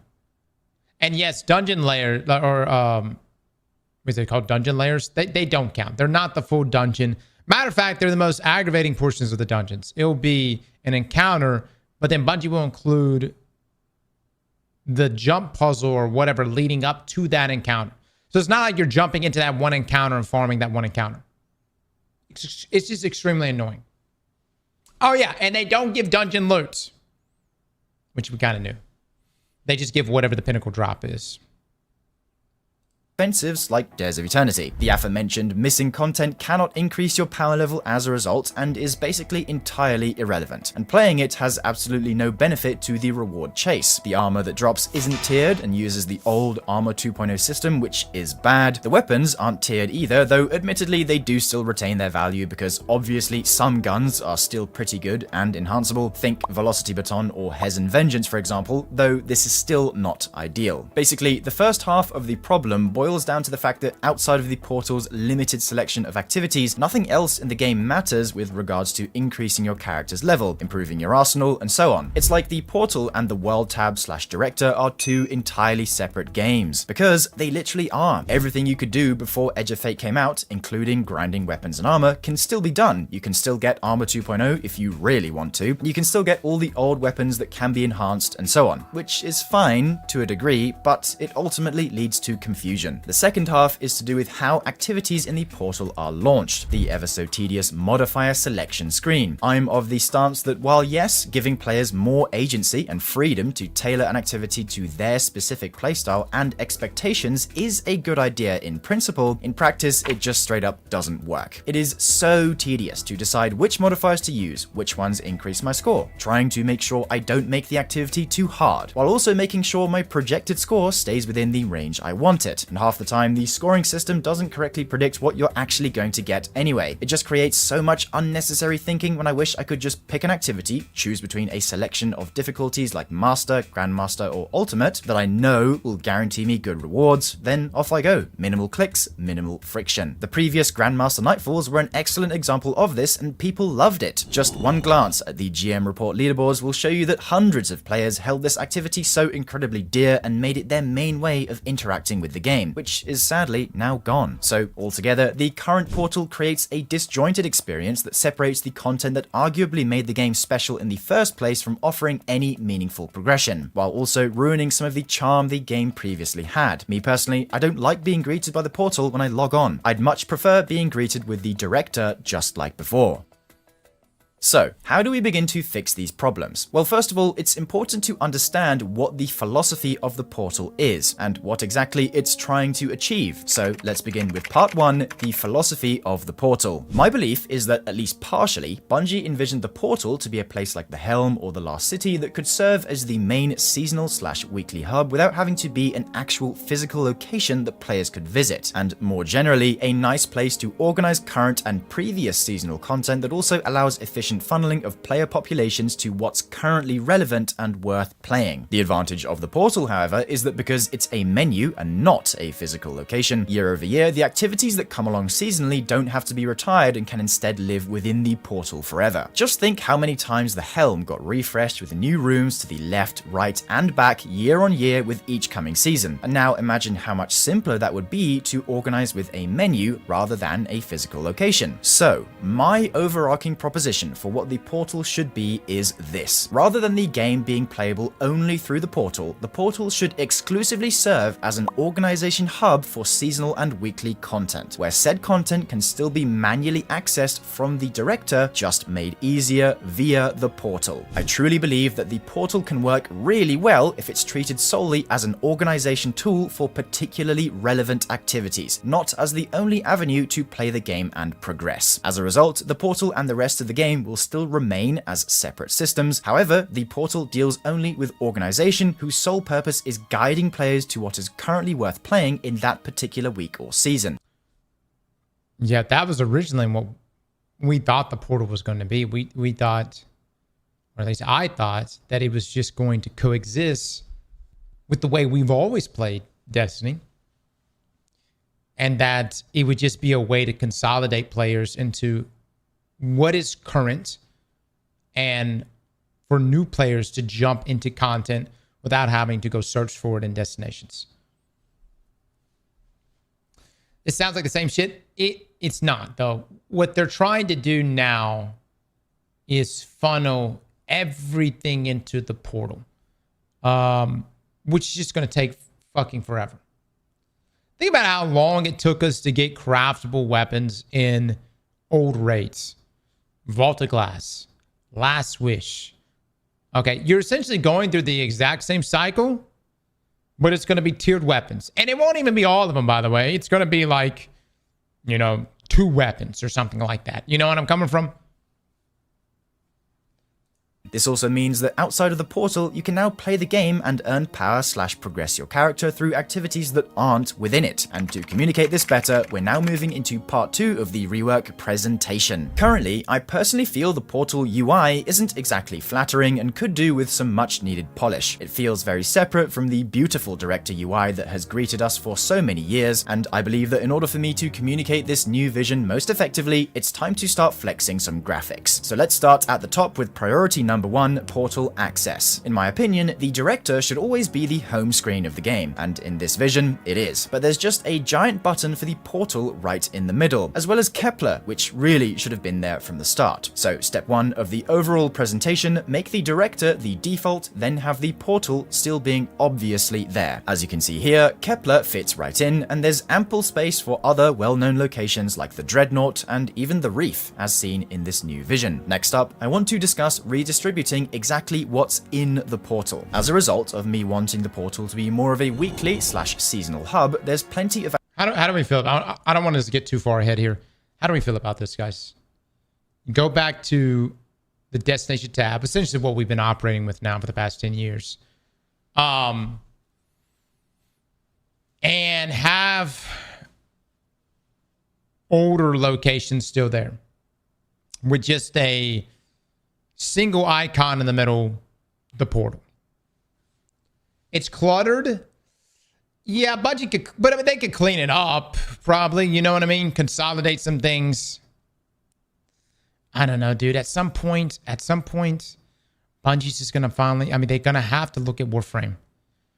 You know what I mean? Like at some point, you're gonna have to make some version of a star chart. It brings the soul back. Yeah. For a Destiny player, we're very much used to this. But as we continue to add more and more and more, I just feel like there's so much from the star chart that Bungie could pull into. There's so much from Warframe that Bungie could just pull in and plug and go. Just delete Neptune. Oh my God. There's still content there, guys. All right. Someone has to go watch Rohan die and potentially cry. The Dreadnought and even the Reef, as seen in this new vision. Next up, I want to discuss redistributing exactly what's in the portal. As a result of me wanting the portal to be more of a weekly / seasonal hub, there's plenty of activities that are in it that simply don't need to be in there anymore. And because I want a renewed or returned focus to the director, any activity that can appear in the portal will have their nodes moved to their corresponding destinations. For example, consider hovering over the Europa map, panning left, and seeing solo ops creation just chilling there. Or same goes for Savathun Spire on the Throne World next to the Sanctum, Caldera for Kepler right in the middle, and so on. A refreshed director always brings more life into the game, and it would be awesome to see the Dreadnought hanging near Saturn's orbit, allowing you to select things like the Nether, Court of Blades, or the Sunless Cell from within its director menu. The Cosmodrome could also be extended to accommodate the Plague Lands, including all 3 Reclaim variants and the Heliostat exotic mission, and a node for the Reef can be added. Hold on one second. Hold on.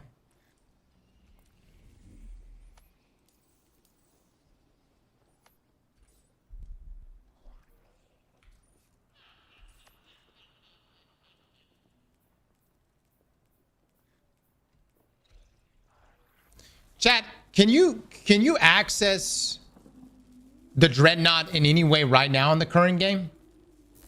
Can we access the Dreadnought at all right now? No. And that's why you can't do the Barrel Dyad quest.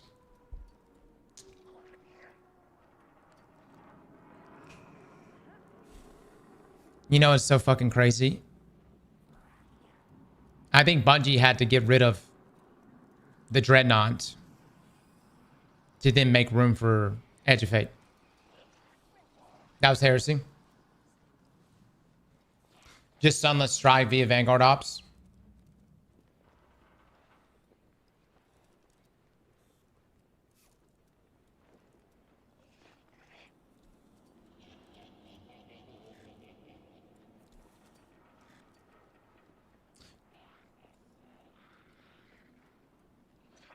Make room for the portal. I mean, it makes me wonder, like, what else? Are we going to have anything removed from Renegades? I don't know. Let's just continue listening.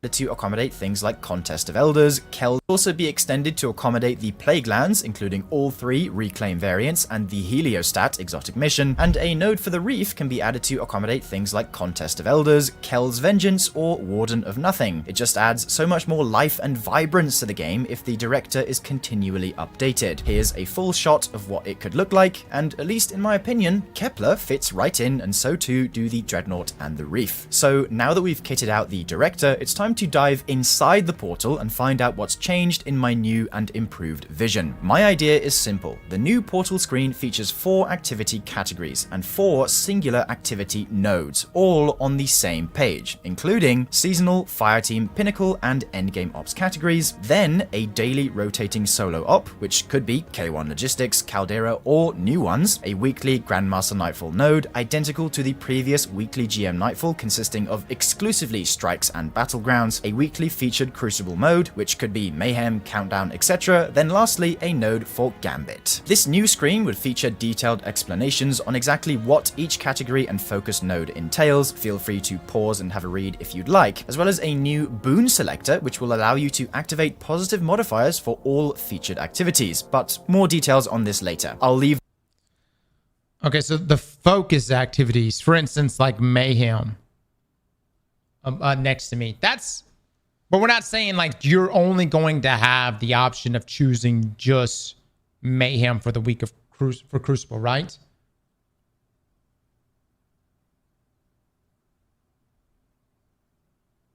It's too busy. Just hold on. Let's just continue. Keep watching. Okay.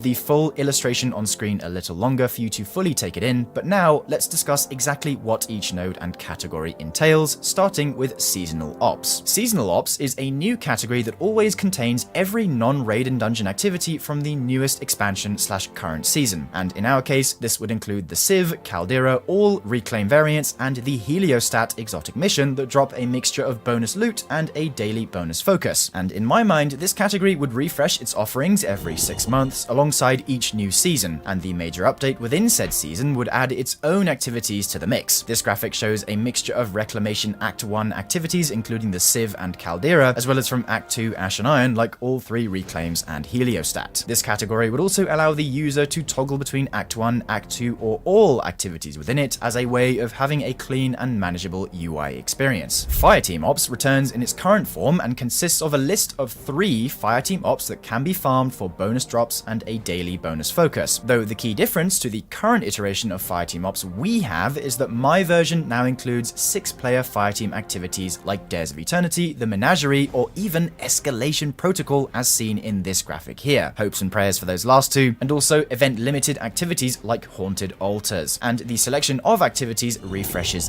daily. Pinnacle Ops are again similar to what we have currently, offering a selection of 3 activities from the likes of exotic missions, onslaughts, and crawls like the Coil or Contest of Elders, featuring bonus drops and a daily bonus focus that also refresh daily, including the likes of Dual Destiny. And also, my version excludes the presence of dungeon layers. In fact, I'm opting to completely remove dungeon layers from the game, as I don't think they've landed particularly well, and also because of the 4th and final category, Endgame Ops. Endgame Ops will feature a list of several raid and dungeon activities that can be farmed for bonus drops, including full clears, boss rushes, and pantheons, where this time the selection refreshes weekly rather than daily, in an effort to bring back the weekly rotating raids and dungeons that we previously had. We've also gone ahead and created a little tooltip that describes what exactly you may find inside this category. Again, okay.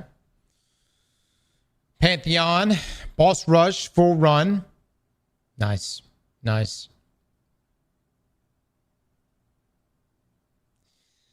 Yeah.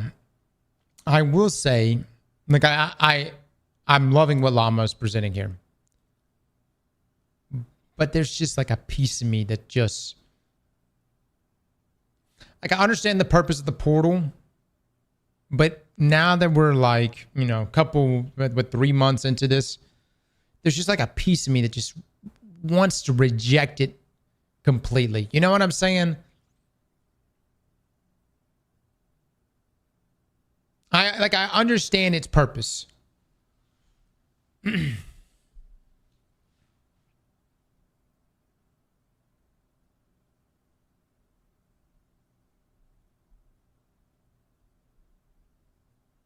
Oh, I'm not saying reject Llama. I just mean, like, I'm talking about the portal in general. But you said it yourself, it's not going away.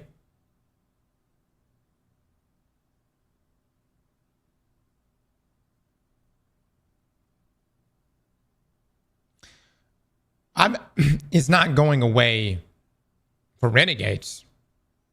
But anything past that, this year, I have no idea. And by the way, never say never, because how much shit has gone away in Destiny? Dude, I could fill an hour-long video. And I'm not even talking about stuff that got sunset. You know what I mean? I'm talking about even just like base features. I mean, look at weapon crafting. Look no further than weapon crafting. A core part of Destiny since Witch Queen. And Bungie's is like, weapon crafting, what?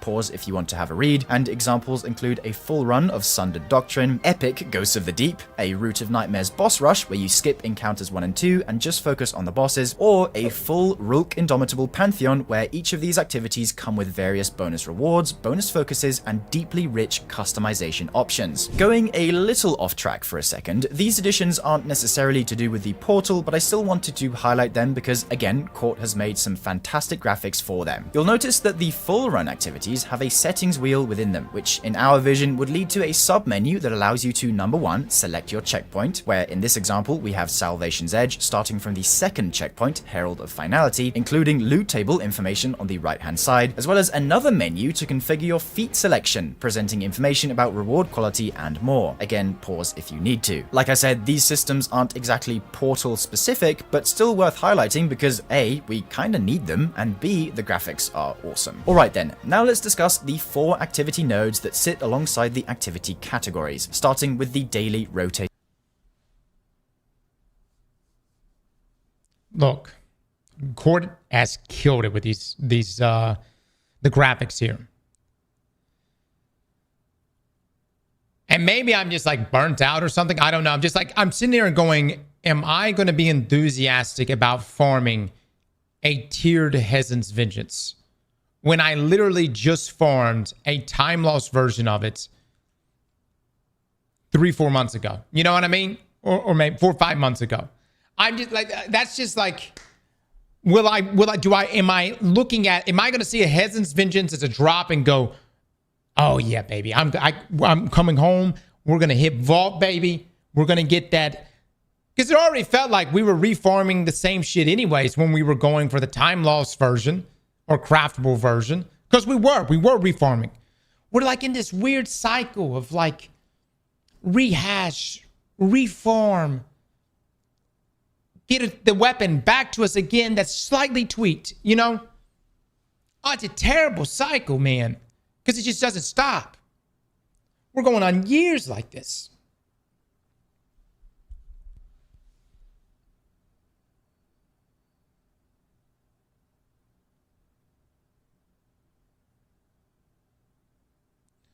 So what you're saying is there's a chance for a D3? How did you get that from what I just said? What? Solo op. This node will feature a single solo op that offers bonus rewards and a bonus focus that rotates daily. It's pretty simple, but that's all it should be. Still the same quick 10-minute commitment that Bungie described as a way to jump in, get some progression done, then get out. Following that, we then have the classic weekly Nightfall, a single Vanguard op, either a strike or a battleground that offers bonus drops, plentiful endgame resources like Ascendant Shards, Prisms, and Exotics, as well as a pinnacle weapon focus that can be farmed indefinitely. This activity refreshes weekly, just like the previous GM Nightfalls, and to keep things challenging, the tuning for this activity would be slightly more strict than that of regular ultimate activities we have now, since they're kind of a pushover, but feel free to disagree with me down in the comments below. Destiny 2 desperately needs a weekly chase like GM Nightfall's Backkk, and while I do admit that a lot of what I say here today will likely never get implemented, I still want to stress that as a bare minimum, a weekly chase equivalent to GMs that features a focus drop, plentiful resources, and is a decent challenge must make its way back into the game somehow. Yeah. Moving on, the weekly Crucible playlist node will feature a singular Crucible mode, like Mayhem, that offers bonus drops and a daily bonus focus, which rotates weekly. Finally, the Gambit node will simply allow access to Gambit from within the portal, which can also be done via the Director that also features a daily bonus focus. And yeah, it goes without saying that Gambit now offers tiered gear and power level increases. Gambit could also be expanded to feature Gambit weeks, where for 1 week only, every so often, the Gambit node offers many more bonus drops and increased resources, just as an idea. Same could apply to both the Crucible and GM nodes. Dude, has anybody played Gambit? I'm gonna be honest, I haven't stepped in that playlist since before Edge of Fate. It's been a hot minute. I love it. I love Gambit. Fuck Gambit. Me, I actually like Gambit.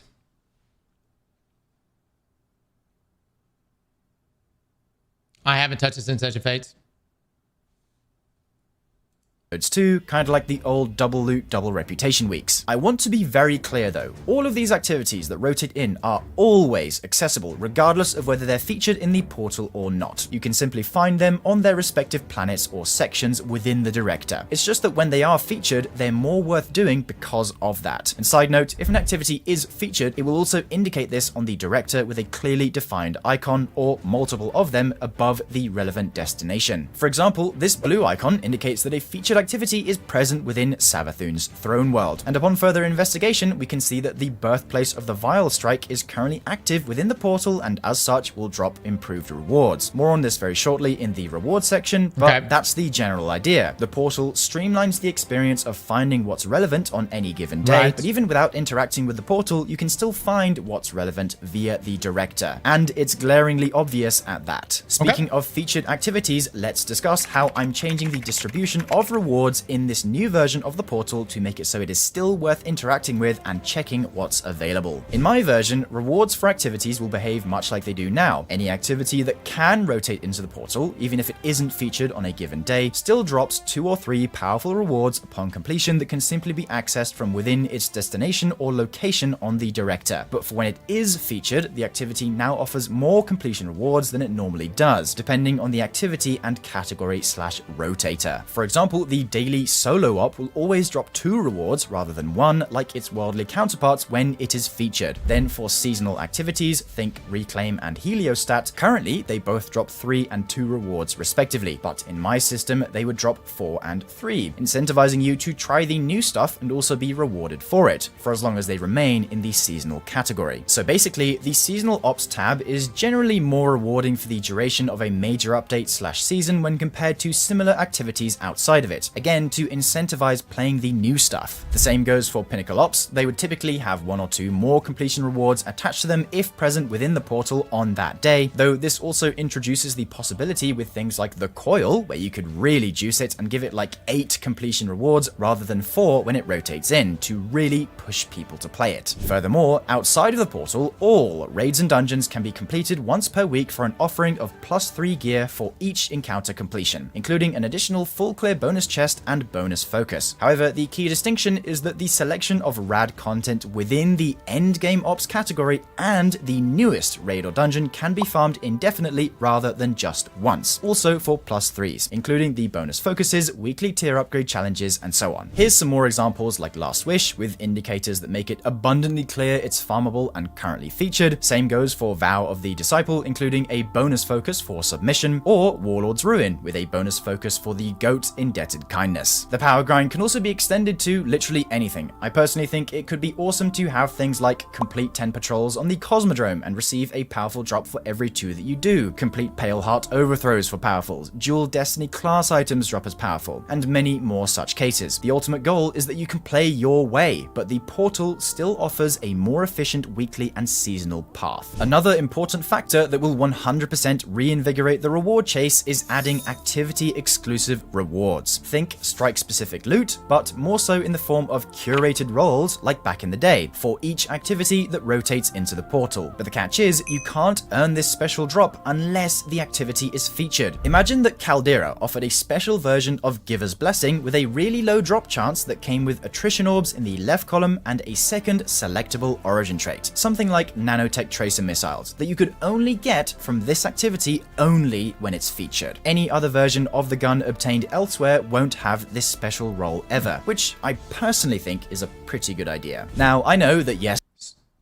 there are a lot of activities. So in this situation, you can't get that particular role, or I guess that God role, from any other source. You have to play it when it's featured.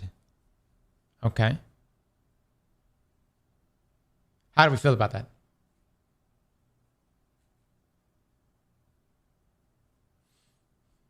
It would incentivize playing it when it's featured. Yeah.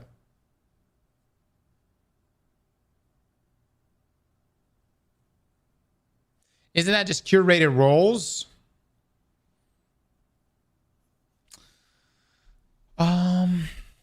Yeah, but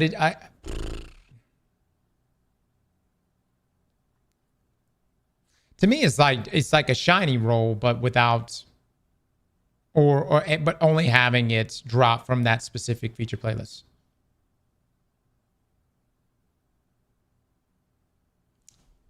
That's exactly what he said. Like, did anyone listen? He said exclusive perk roles. Right. So imagine if you went and looked at like D2 Foundry and you see, 10 perks in columns 3, 10 perks in columns 4. My understanding from this would be like, what if 4 perks were not present in columns 3 and columns 4 and would only be present on the featured version? The only issue I would have is I just never would form the regular version of Giver's Blessing in that situation. I would just always wait for the weapons to rotate in as a featured in the feature playlist to then form it.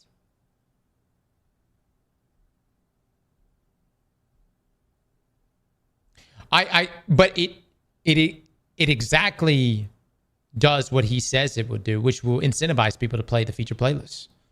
Yeah. Why is that a bad thing? I'm not saying it's a bad thing. No, I'm not saying it's a bad thing. I'm just saying that I'm sitting there just trying to wrap my head around it. I think the only negatives it could cause, just need to have like a very specific way of pointing out.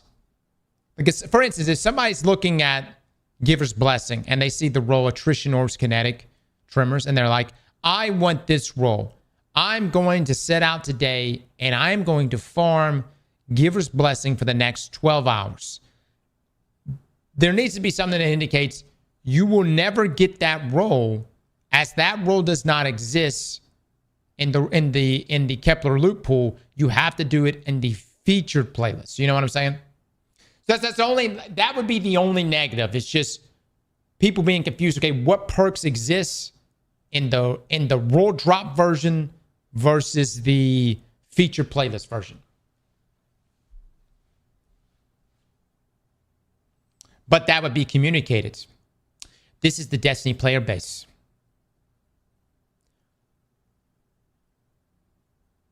This is the Destiny player base. I don't care if it's got fucking... It's going to have to be flashed on your screen. Hey, this is what you get. I guarantee someone still walk away and be like, well, I just wasted the past 10, 12 hours. Could just make them adept. Could, yeah. Yeah.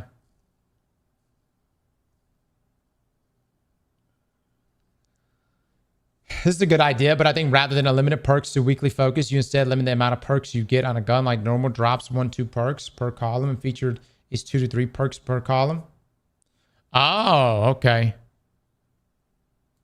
The problem is though, Loco, you've already given us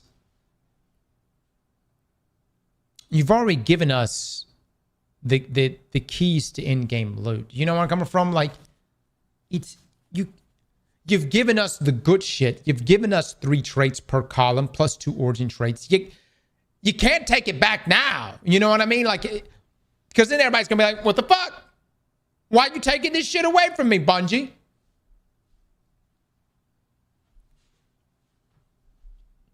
I know that's the hard part. You got to go bigger. You can't take it back. Dude, guys, look, what are you going to do? Put four perks per column? You got 4 perks in this bitch. 4 perks in this bitch. Really? Dude, at this point, you're going to have to do a single run. 1 run of whatever content that you're doing. And boom, you've got the god roll. Give me 5. I will say it'd be nice for vault space. I will agree with you there.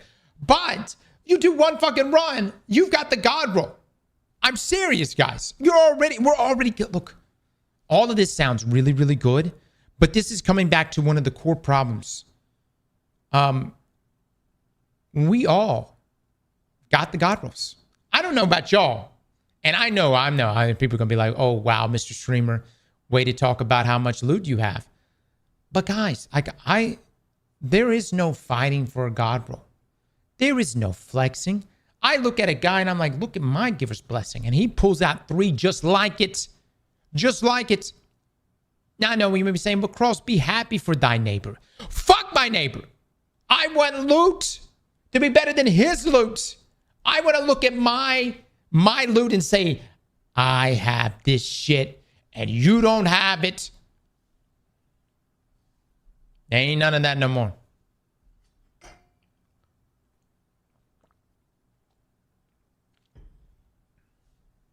Elsewhere won't have this special role ever, which I personally think is a pretty good idea. Now, I know that yes, there are a lot of activities, so not all of them need to have a special curated drop, at least initially, which honestly makes it better and more rare, just something extra to keep an eye out for every once in a while. Veteran players will remember that Gnawing Hunger had a special variant that came with Overflow in the left column that only dropped from Tier 3 Reckoning when the Likeness of Oryx was the weekly boss, and I can tell you from personal experience that the drop rate was so very low. I farmed for hours and hours, and when I did eventually get it, it was a very good feeling. In fact, I still have it sitting in my vault to this very day. The one type of activity that I do want to have exclusive drops for each one are conquests, which I do think are pretty good. A tailored experience with challenging deltas and modifiers is fun, at least to me, so to make them extra worth it, tie a unique drop to each of them and make it a low chance from farms, but make it worth the grind, especially if it involves farming something like the recent Avalon conquest. Bonus points if you can remember the name of this gun. Drop it in the comments if you do. That's basically all I would do when it comes to rewards and reward allocation, plus giving reasons to interact with portal activities that it was a very shitty auto rifle.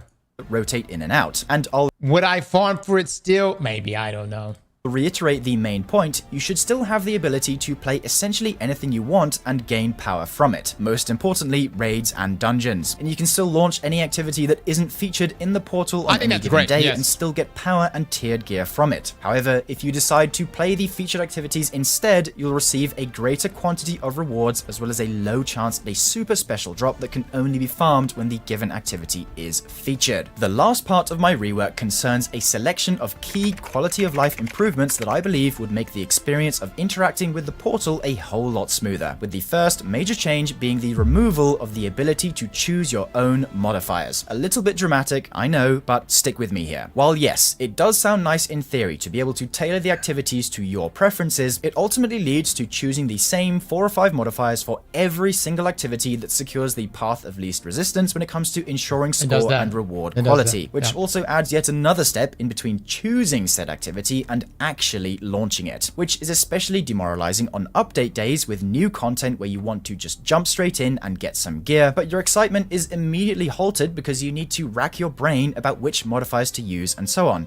We're too stupid for customization!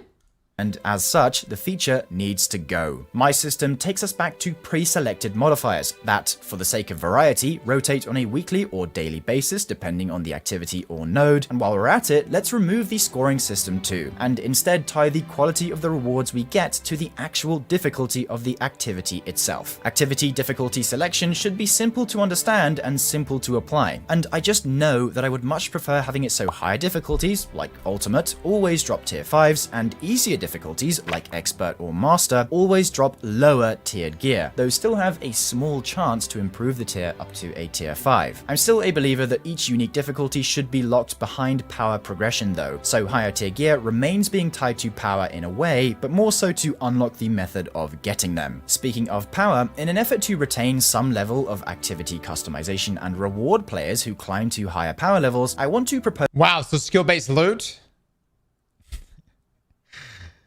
Dude. It's so crazy, man. We're solving a problem. Or in this case, Llama is solving a problem that Bungie themselves have previously already solved. But then created and solved and then recreated. And now here we go.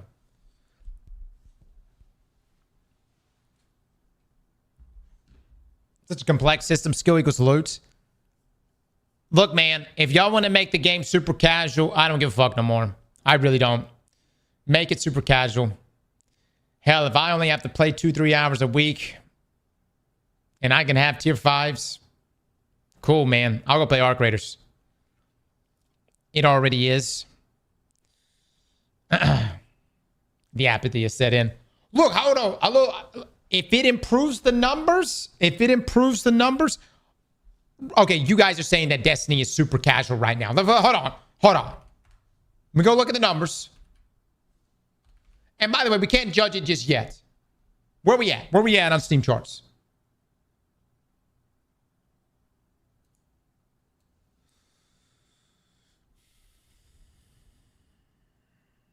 Okay. Could be worse. Could be worse. Look, and it's a Monday. It is a Monday. 4 p.m. on a Monday, by the way. Oh, yeah. I'm with you. Listen. Maybe Bungie wants to make Destiny super casual. So that for those that want a hardcore experience, we'll go play Marathon. Yeah? Huh? What do you think? Hardcore? Casual? Cope?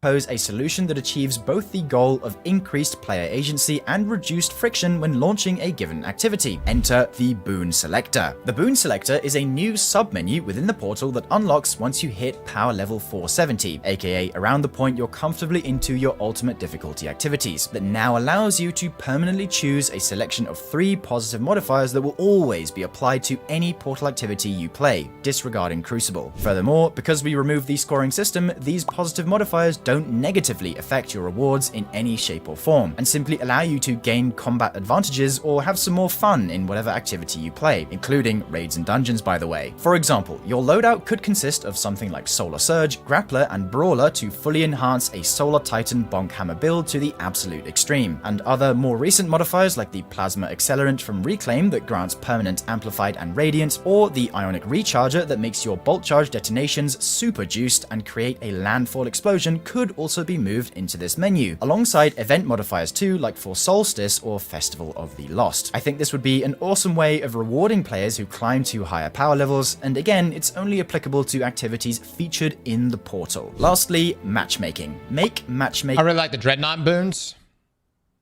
Yes, Heresy really, yeah. I really like the Nether. I really liked Heresy. I think Heresy was better than Edge of Fate. I like the story in Edge of Fate. But I really liked Heresy.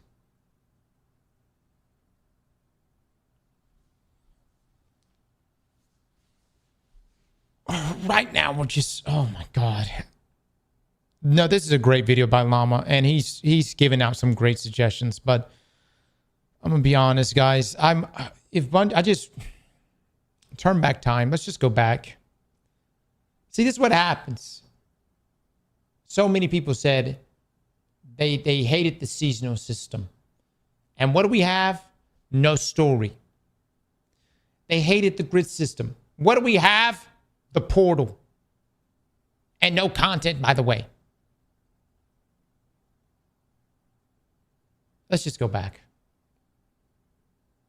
I love the fucking seasonal stories. What are you talking about? There was one time I really complained. And that was the damn listen to Kiyomi's fucking mouth breathing every week, moaning about Maya not fucking coming to dinner last night or some shit. I don't give a shit about that. I don't give a fuck about that. Go find where I bitched about seasons. Go fucking find it. I love seasons. And dare I say, I love the grid system. I enjoyed the grid system. I had a good time with it. I liked unlocking this node and then knowing which, I was like, I'm going to unlock this node and that's going to make this node easier to unlock. I fucking love that shit. But oh no, you guys came over and were like, fuck the grid system. This is too simple.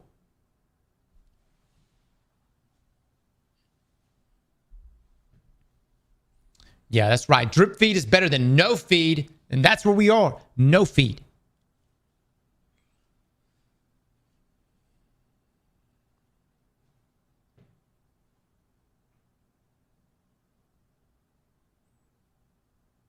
It was fucking tedious just to get removed and redundant. Right.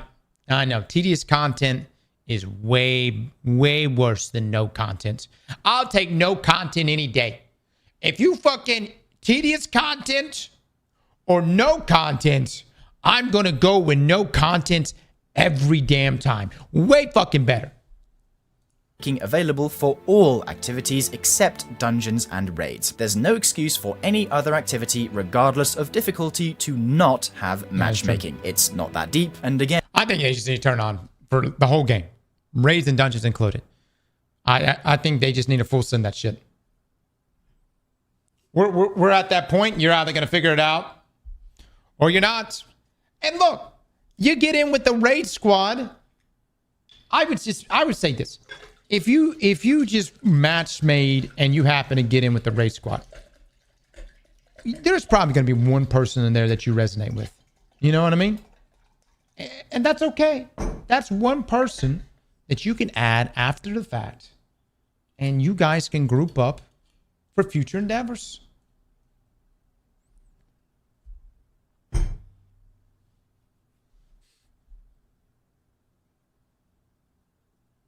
Need a ping system first? A ping system would help. Yeah, no. You ain't lying. If you're going to add matchmaking for everything, including raids and dungeons, you got to have a ping system. Why we don't have a ping system, I don't fucking know. They're putting one in Marathon. Fucking put it in this game. It's already bad enough Marathon's getting dedicated servers. Now you're not even going to give us the ping system? Fucking give us the ping system.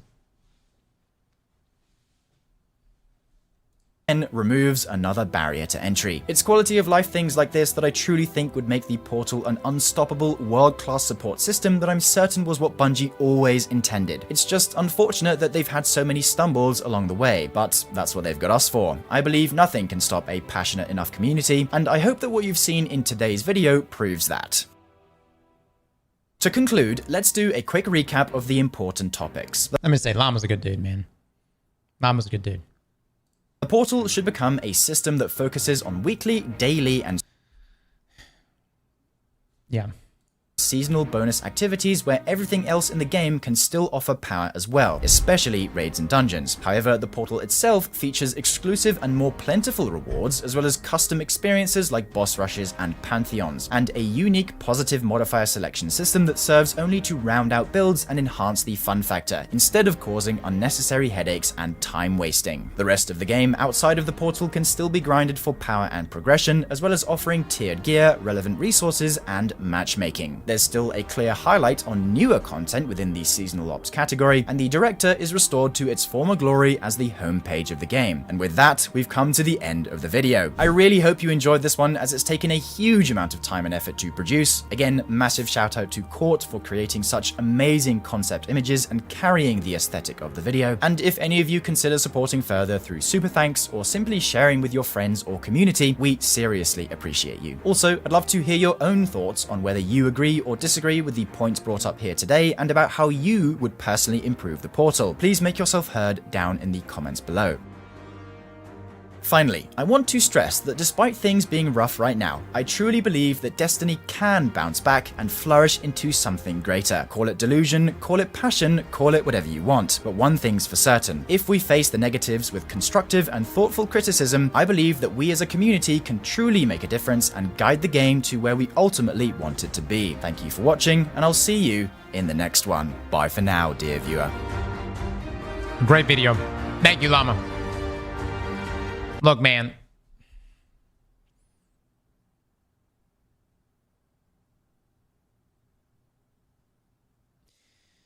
Sometimes you need a positive voice in the community. You know, Mama's a good dude. Now, personally, I think you fuckers are just too toxic, and I think it's full send anyways, and shit's looking pretty bleak. But just maybe, I might believe. Based on this video, I might believe. I might take that risk. I might put my heart out there to believe yet again.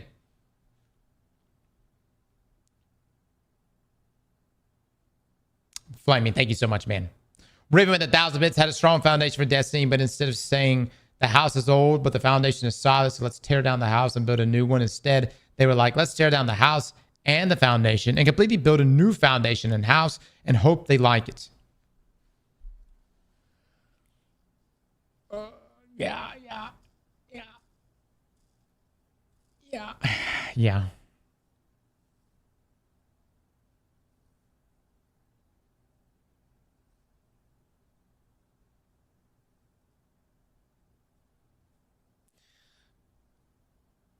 Yeah. They pitched a stance. I won't stop playing. I'm too addicted. Look, I like Destiny. I do. I'm in this weird place right now where loot feels meaningless.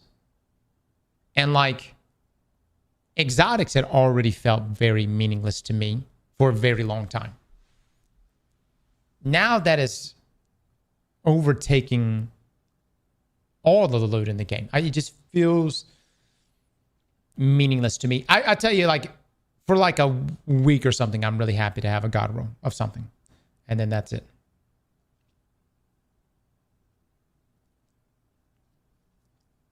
We need a new loot classification.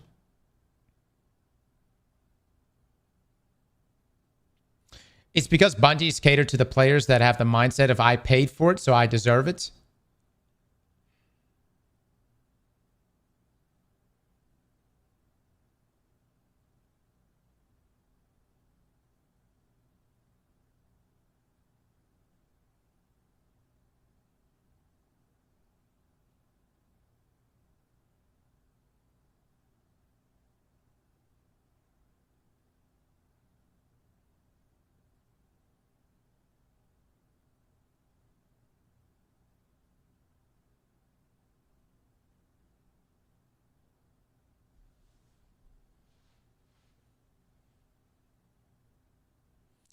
Those losers couldn't handle spare rations for him. Exotics were rare. Now they're all season pass money grabbers.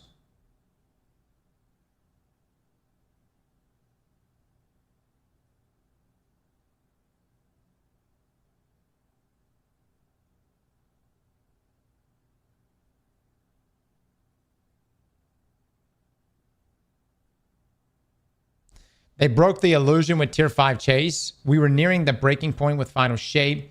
3 times perk drops from the raids. With their introduction of Tier 5s, we only have 1 tier of loot now, so the chase feeling is gone.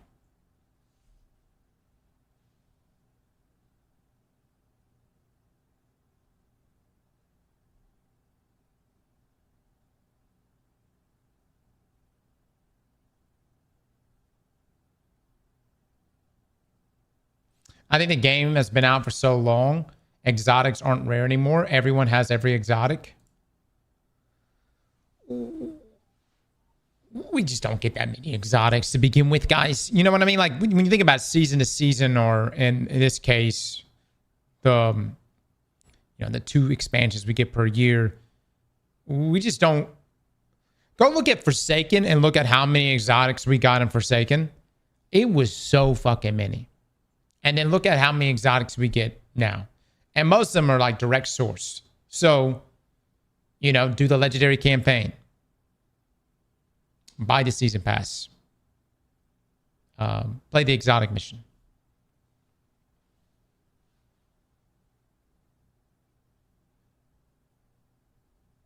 What was Forsaken? Like 3 or 4 exotics per class? Oh, it was so many, dude. We had so many new exotics that dropped. So much loot that dropped. I mean, we just had so much stuff. And the thing is, they were all bangers.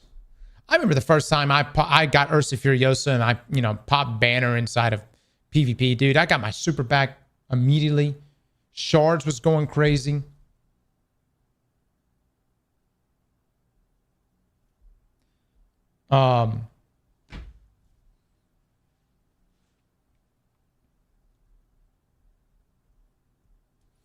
One Eye Mass, man. I mean, I played every single day hoping to get One Eye Mass. But back then, people complained. But then there was a wave of people that were willing to just grind for that shit. And it was because it coincided with good content. You got to have both. People were willing to jump into Forsaken and grind for incredibly rare loot, but it coincided with the content. And also, I think people back then just had more of a stomach for it, even though they did bitch. But there were people willing to do the grind for Luna's Howl, Not Forgotten, or Mountaintop, or Recluse, or Breakneck. The pinnacles. I still remember going into Shadowkeep though, and having that conversation, and it was like, we need to get rid of pinnacles, and it blew my mind. It blew my fucking mind. I was like, get rid of pinnacles. I don't even care if you turn pinnacles into mythic. If you wanted to separate it from other legendaries, make it mythic tier or some shit.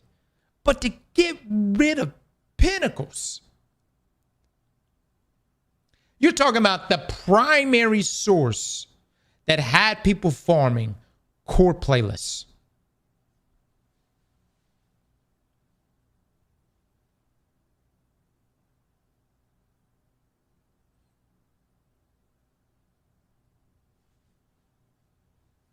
Why does Cross look bigger and shinier? I don't know. I guess my helmet. I mean, my helmet. I guess my camera's zoomed in or something. I don't know. I just moved offices, guys, so we deconstructed everything, put everything back up. So we are so power crept, it's so unreal.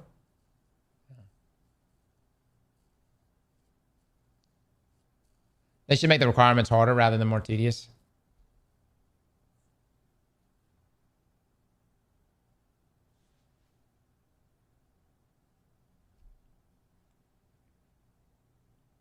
You grow 50% every time you have a new baby. Everyone knows this. Ah, yes.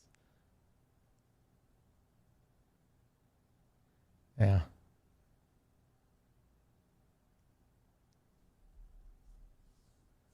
I'm in this weird state right now. I think this was a great video, and I hope Bungie looks at it, because I think this can improve, and there's a lot of great improvements from here. And also still updating destinations and having us access everything, having that open to everyone, and just having featured playlists. But at the same time, I'm in a very weird spot with Destiny right now, where my loot just doesn't mean that much to me anymore, which is everything to me. That literally is everything to me. My vault, which is like the most precious thing to me, it just doesn't mean as much. And yeah, I don't know. I'm just in a weird spot right now with it all. And don't even get me started on exotics. Exotics have been meaningless to me for Years.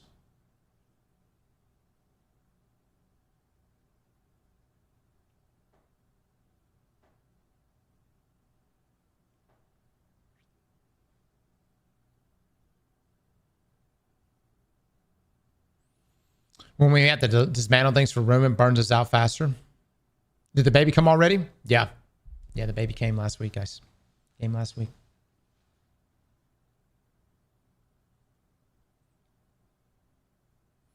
We got 25 weapons, 18 armor pieces, 6 per class, exotics release, and the year Forsaken. Ha! Damn it, dude. See, here's the thing about pinnacles and even exotics.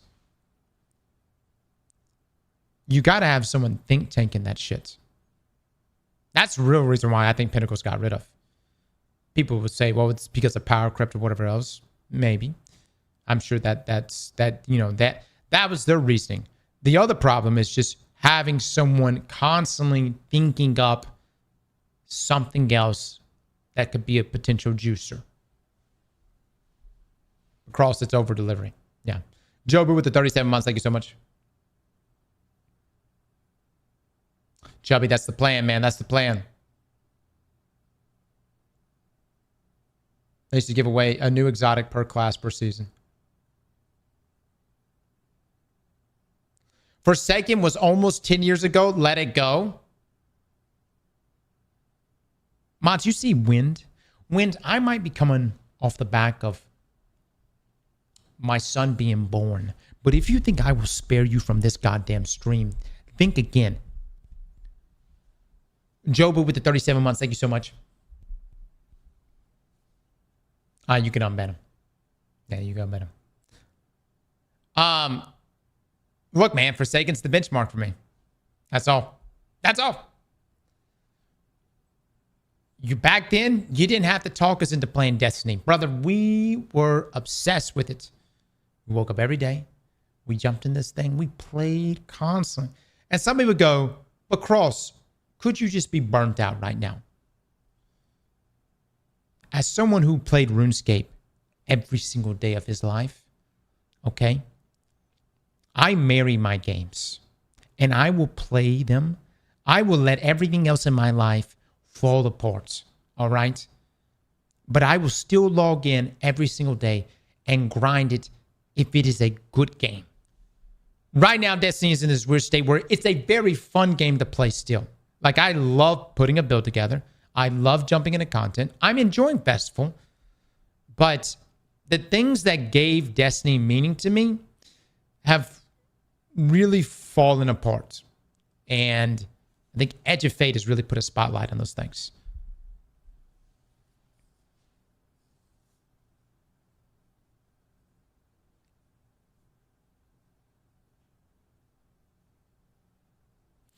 Bro, D1 is the benchmark. What the fuck are you talking about? There is this weird thing between, people saying the game is made for hardcore players or streamers, whatever, and the game is being too casual. And I just love the idea of a Destiny Classic launching and let that be the hardcore version of Destiny, where people lost their shit when Gallahorn dropped for them. And then you can make Destiny 2 you can log in, you can get your drops, you can buy your season pass and get your exotic. That Destiny 2 it could be the casual experience, and then the Destiny Classic can be for the hardcore. And then we would just see which one would do better.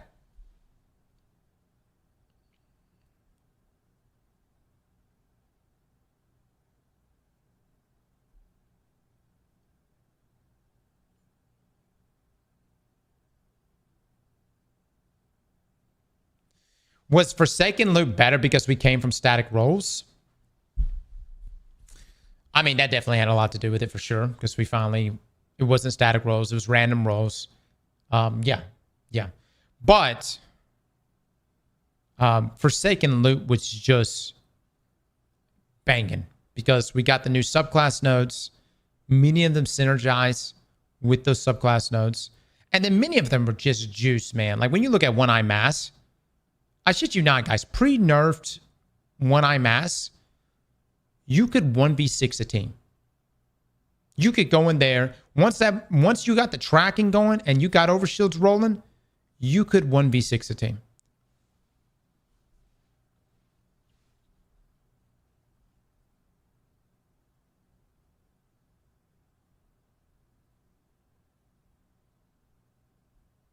And so when you have exotics that potent, well, you can imagine how much people wanted it.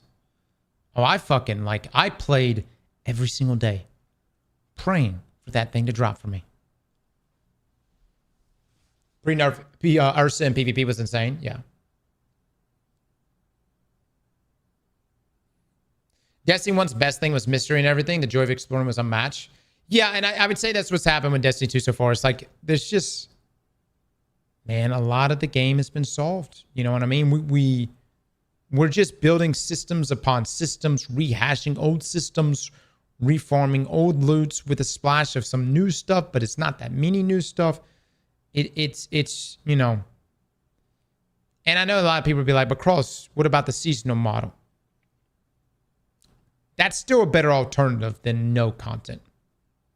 Still better, still better than no content. We'll see what Renegades does, man.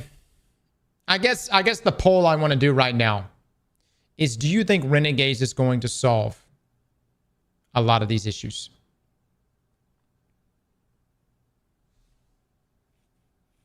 They also neglected the open zones in game on the planets.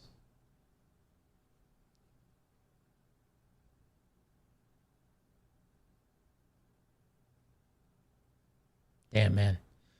This chat is negative, man. You fuckers are negative. Really? Not one yes? I got no, nope, and fuck no. Moss, don't even worry about doing a poll. It's been answered.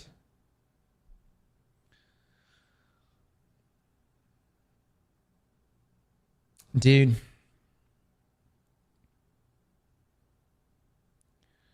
I'm worried that the Destiny player base is about to become very fragmented.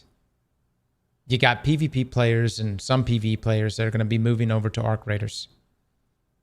You've got a lot of players that are looking at Warframe. And they've already actively moved to Warframe.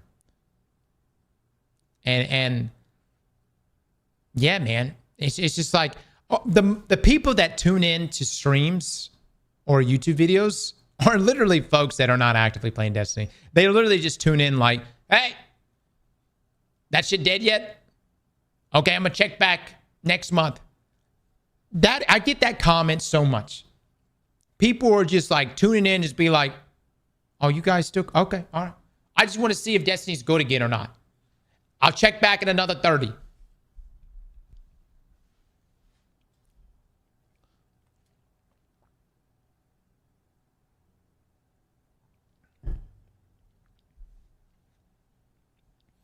Apparently, Sweat has colleagues that has played Renegades. It's more the same as Edge of Fate, not the Forsaken that the game needs. Yeah.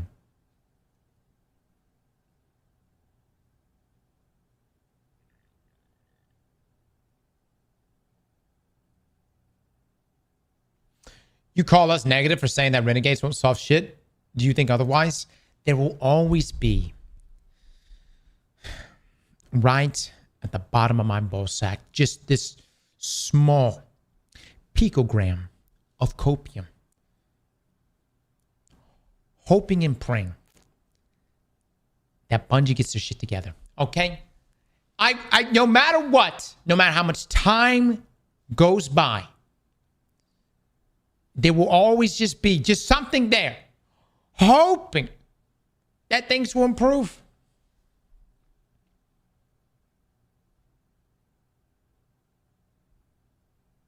So delusion?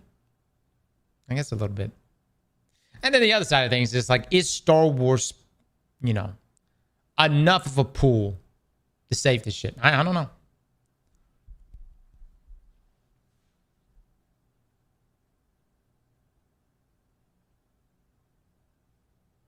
Why do you think that WoW is able to get away with essentially a power reset every DLC, but if it happens in Destiny, everyone crashes out? Power resetting is like half the in-game in WoW. Because the association in... I don't know. How much content does World of Warcraft remove?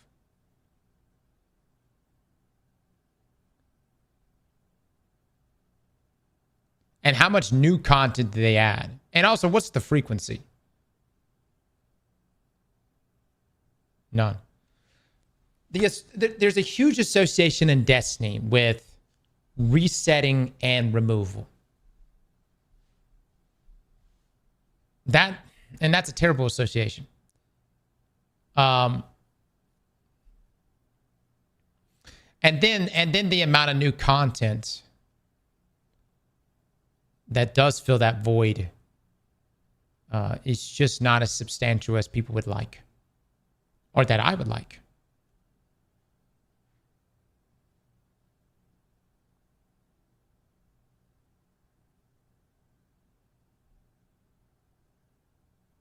Lost. Thank you, man. Thank you, brother. Bungie just doesn't make enough content anymore. That's the real problem.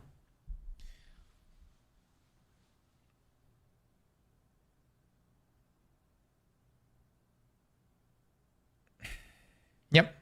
Well, again, I don't think things are going to really improve on that front until Marathon is out. You know what I mean? That's the big focus right now. Thank you, man. Thank you. I hope people have been enjoying the most recent playtest for Marathon. I hope the game has improved a bunch. And I do hope Marathon, I hope it does well. I hope it does well, man. I hope it pops off. And hopefully its success, if it does reach success, equates to positive things coming to Destiny.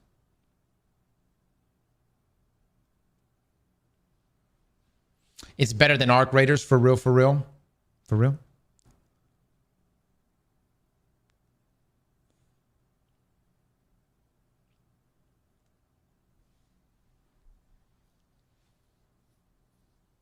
So you're just not going to go play shit today?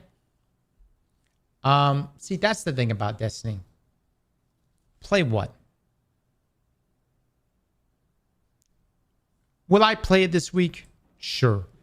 Will I go play Haunted's Altars? Probably. But play what exactly? Here's where I'm at right now. I play Destiny on Tuesdays, Thursdays, and maybe Fridays if Trials is out. And then every other day of the week, we're playing other shit. Because other shit is just more appealing right now. Like this week, for instance, we're going to be playing a lot of Arc Raiders.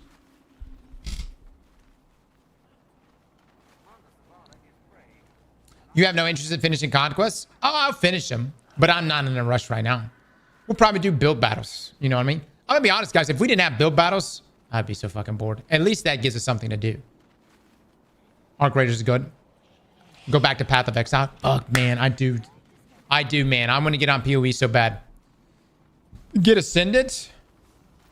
But why? I'm at Debs. Why get Ascended, though? I already have the emblem.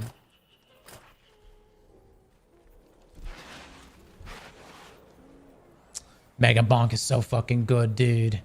Mega Bonk is so fucking good. Oh, the newest emblem? Doesn't that shit look terrible? Doesn't the new one look awful? Ah, one of our brightest returns. Is this it right here?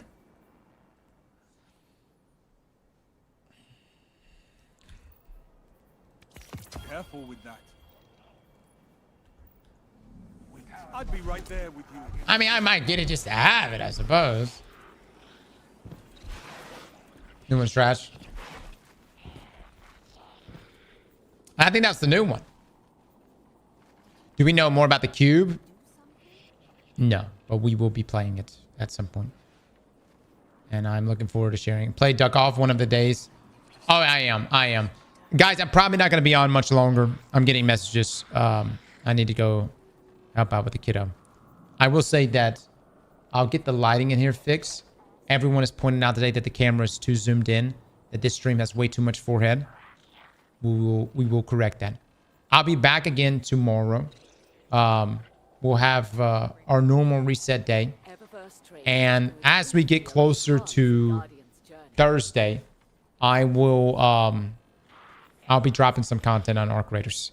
Just to let everybody know, there's not going to be a lot of Destiny content from us. Probably at the beginning, like the start of Thursday, and for the next couple weeks. So we are going to be playing a lot of Arc Raiders, and that's going to primarily be our focus. Hashtag ad.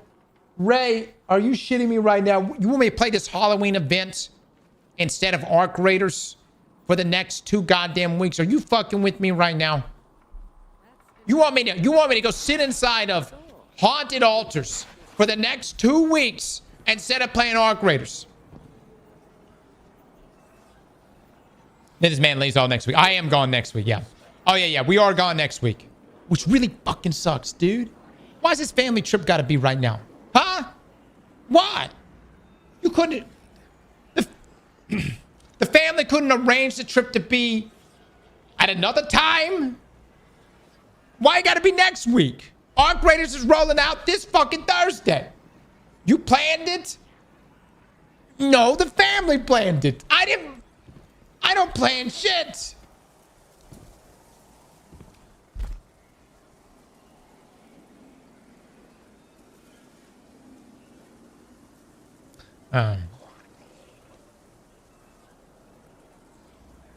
We'll see. We'll see if it's worth it, man. We'll see if it's worth it. I'm either going to come back from this family trip reinvigorated, happy, excited, or we going to be satisfied. One or the other. One or the other. Everybody has different experiences on family trips, right? More like sick again? I hope not, dude. I hope not. I fucking get sick every time we fly. Guys, y'all been great, man. I appreciate everybody that's come by today and dropped the congratulations. Thank you so very much. And again, I'll get the streaming stuff fixed. We'll have this echo under control. I'm going to spend the rest of the day getting just all the foam padding up. And I think I got some blackout curtains I'll hang on the side of the window here. That way it's not as bright. And then we'll zoom out as well, okay? Much love to every single one of y'all. We'll be back again tomorrow for reset. Also, we're going to be checking out Destiny Rising. Supposedly, you can upload yourself dancing. Luke and I want to take a look at your dance moves. If you have any dance moves and you want to submit them, we'll have a Discord for you. Don't be weird about it, okay? I've already seen some sus ones being posted up. You know. We would just like to review these positively. And honestly, if we can get Tom Cruise off of Tropic Thunder as a dance moves, Luke, get that one. That's the one I want. That's the fucking one we want. Has anyone done that one yet? Gonna be bad, I feel. That's the shit we need right there. All right. You guys have been great, man. Y'all have a wonderful night. I'll see you in the next one. Bye, everybody.